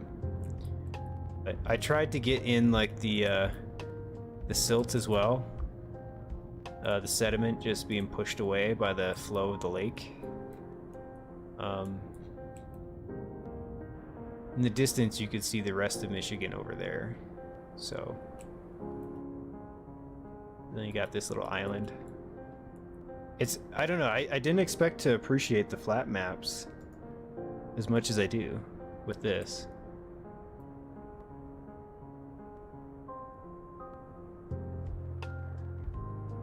So yeah, it's all coming together quite well. And then this stream, it doesn't exactly flow the way I would like it to, but it's also a very narrow and shallow stream, so I don't know if that's going to cause issues for people, because the way this stream is filled with water is constant level water sources, and many of them. So I don't know how players are going to treat that. I know how I'll treat it, but I don't know about other people.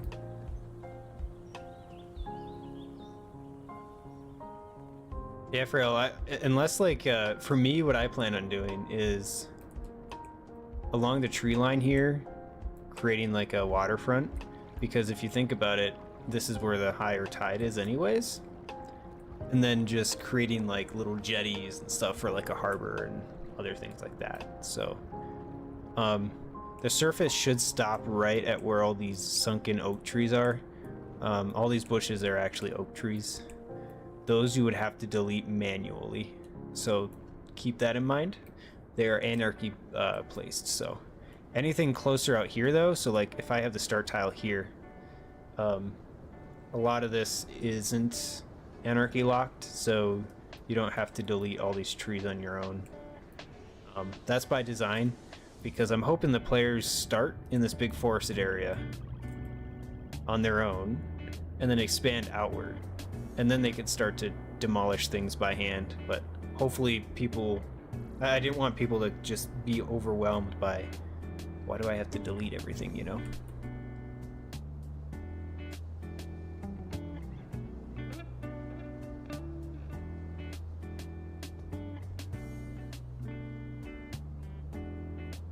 Yeah, Toby, the best solution to that, I would say, for like stuttering is view distance, because I have noticed this game can handle tens of thousands of trees. I might need more of a wider buffer with the road and the trees. But anyways, for view distance, I've noticed you can place tens of thousands of props on a map. It just really doesn't like it if you concentrate them in one area. So, like this quarry.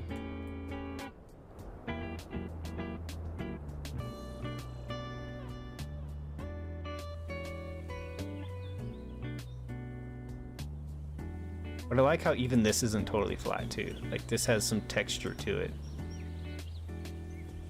And one thing I am appreciating is just how I can zoom in on this map and all looks like it fits.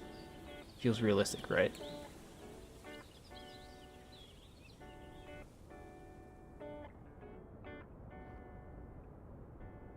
See, there's a spot.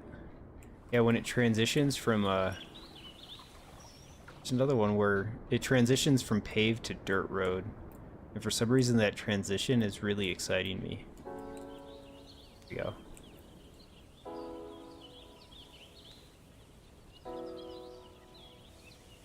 Like, I've done so much with this map that I'm still enjoying just going in and exploring my own map, seeing what it looks like.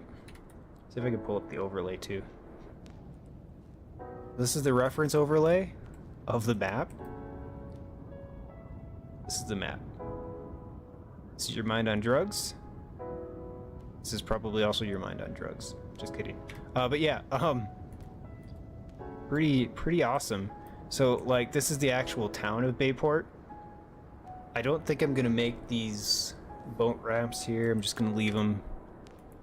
'Cause I don't really feel like going into that detail. I feel like I'm already overdoing it. Same with this. Like, there's all these little jetties that come out. All these little, like, roads through the marshlands. I think one or two has been enough. Like, this one, maybe I'll add the parking lot, but I feel like it'll stand out too much.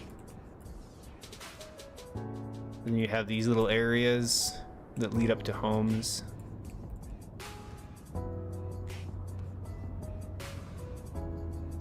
You got this spot here. I decided not to add that road either. I don't think I need to. I'd rather leave it just like that. But it might be a good addition. I don't know. Just to kind of break up this big gap.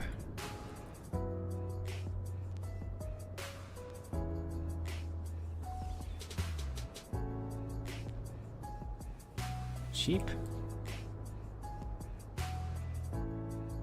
And then I'm hoping the way I've created these farms, when the player comes in, they can, let's find a good farm to build.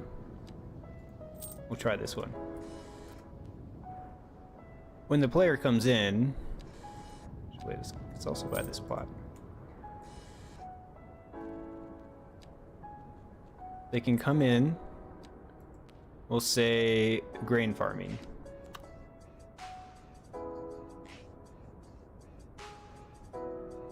They could place a farm down here. I'm gonna recommend you use anarchy so you can get a big old farm going. But in the meantime, oops, wrong direction. Just do this. And you can make it blend in with your map. Because since all of these bushes are anarchy based,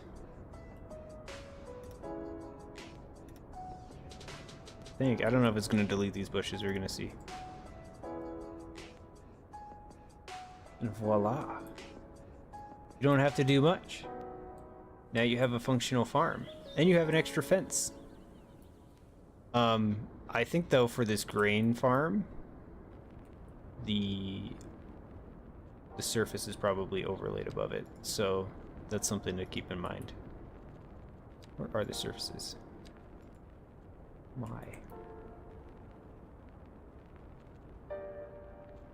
Yeah, you're gonna want anarchy for this.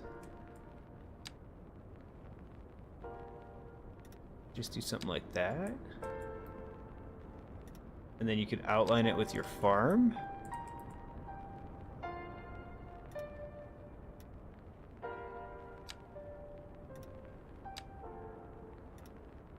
And there you go.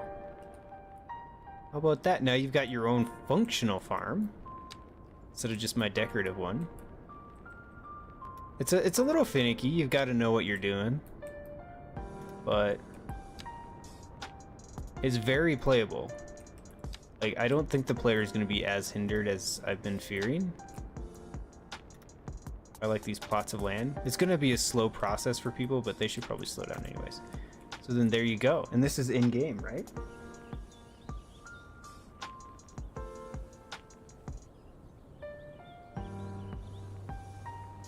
Anthony,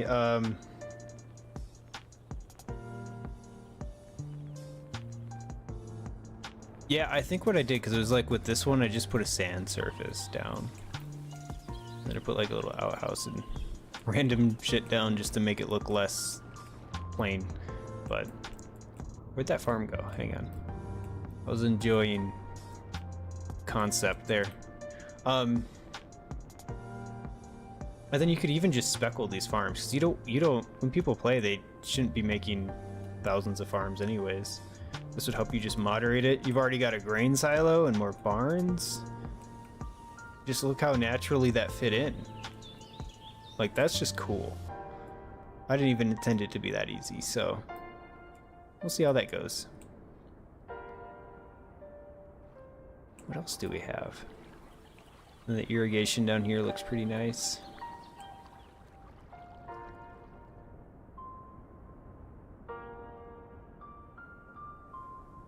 Yeah, I'm really excited about this map. I think it's going to be cool.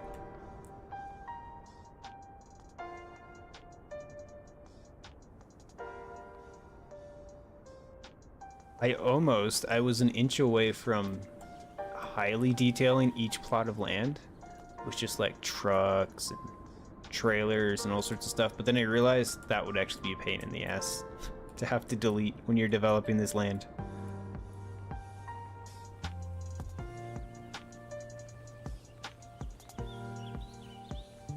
And then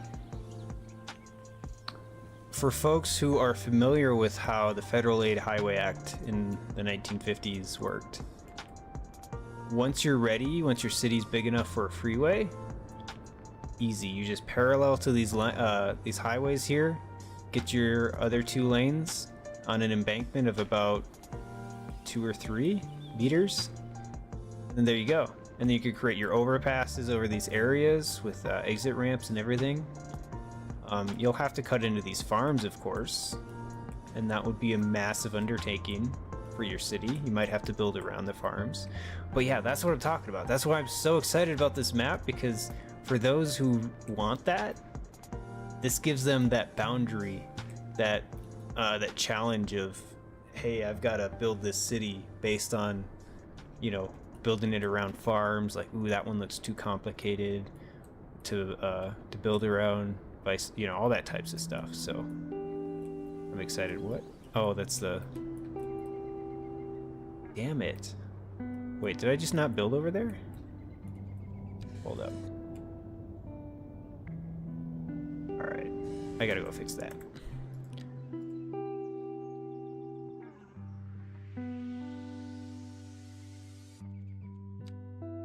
All right, this will be my last edit. See, at the end of every session, I'll go back and just admire a lot of the work I've done for the day, and then notice these little issues, which end up extending my session another 2 hours. So notice, crap, it's this border's all jacked up, so now I gotta fix it. Otherwise I'm gonna forget.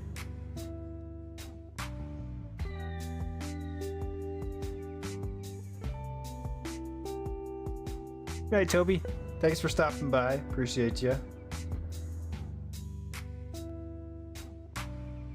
Uh-oh, I think the game's gonna hang now. I've had this happen a couple of times.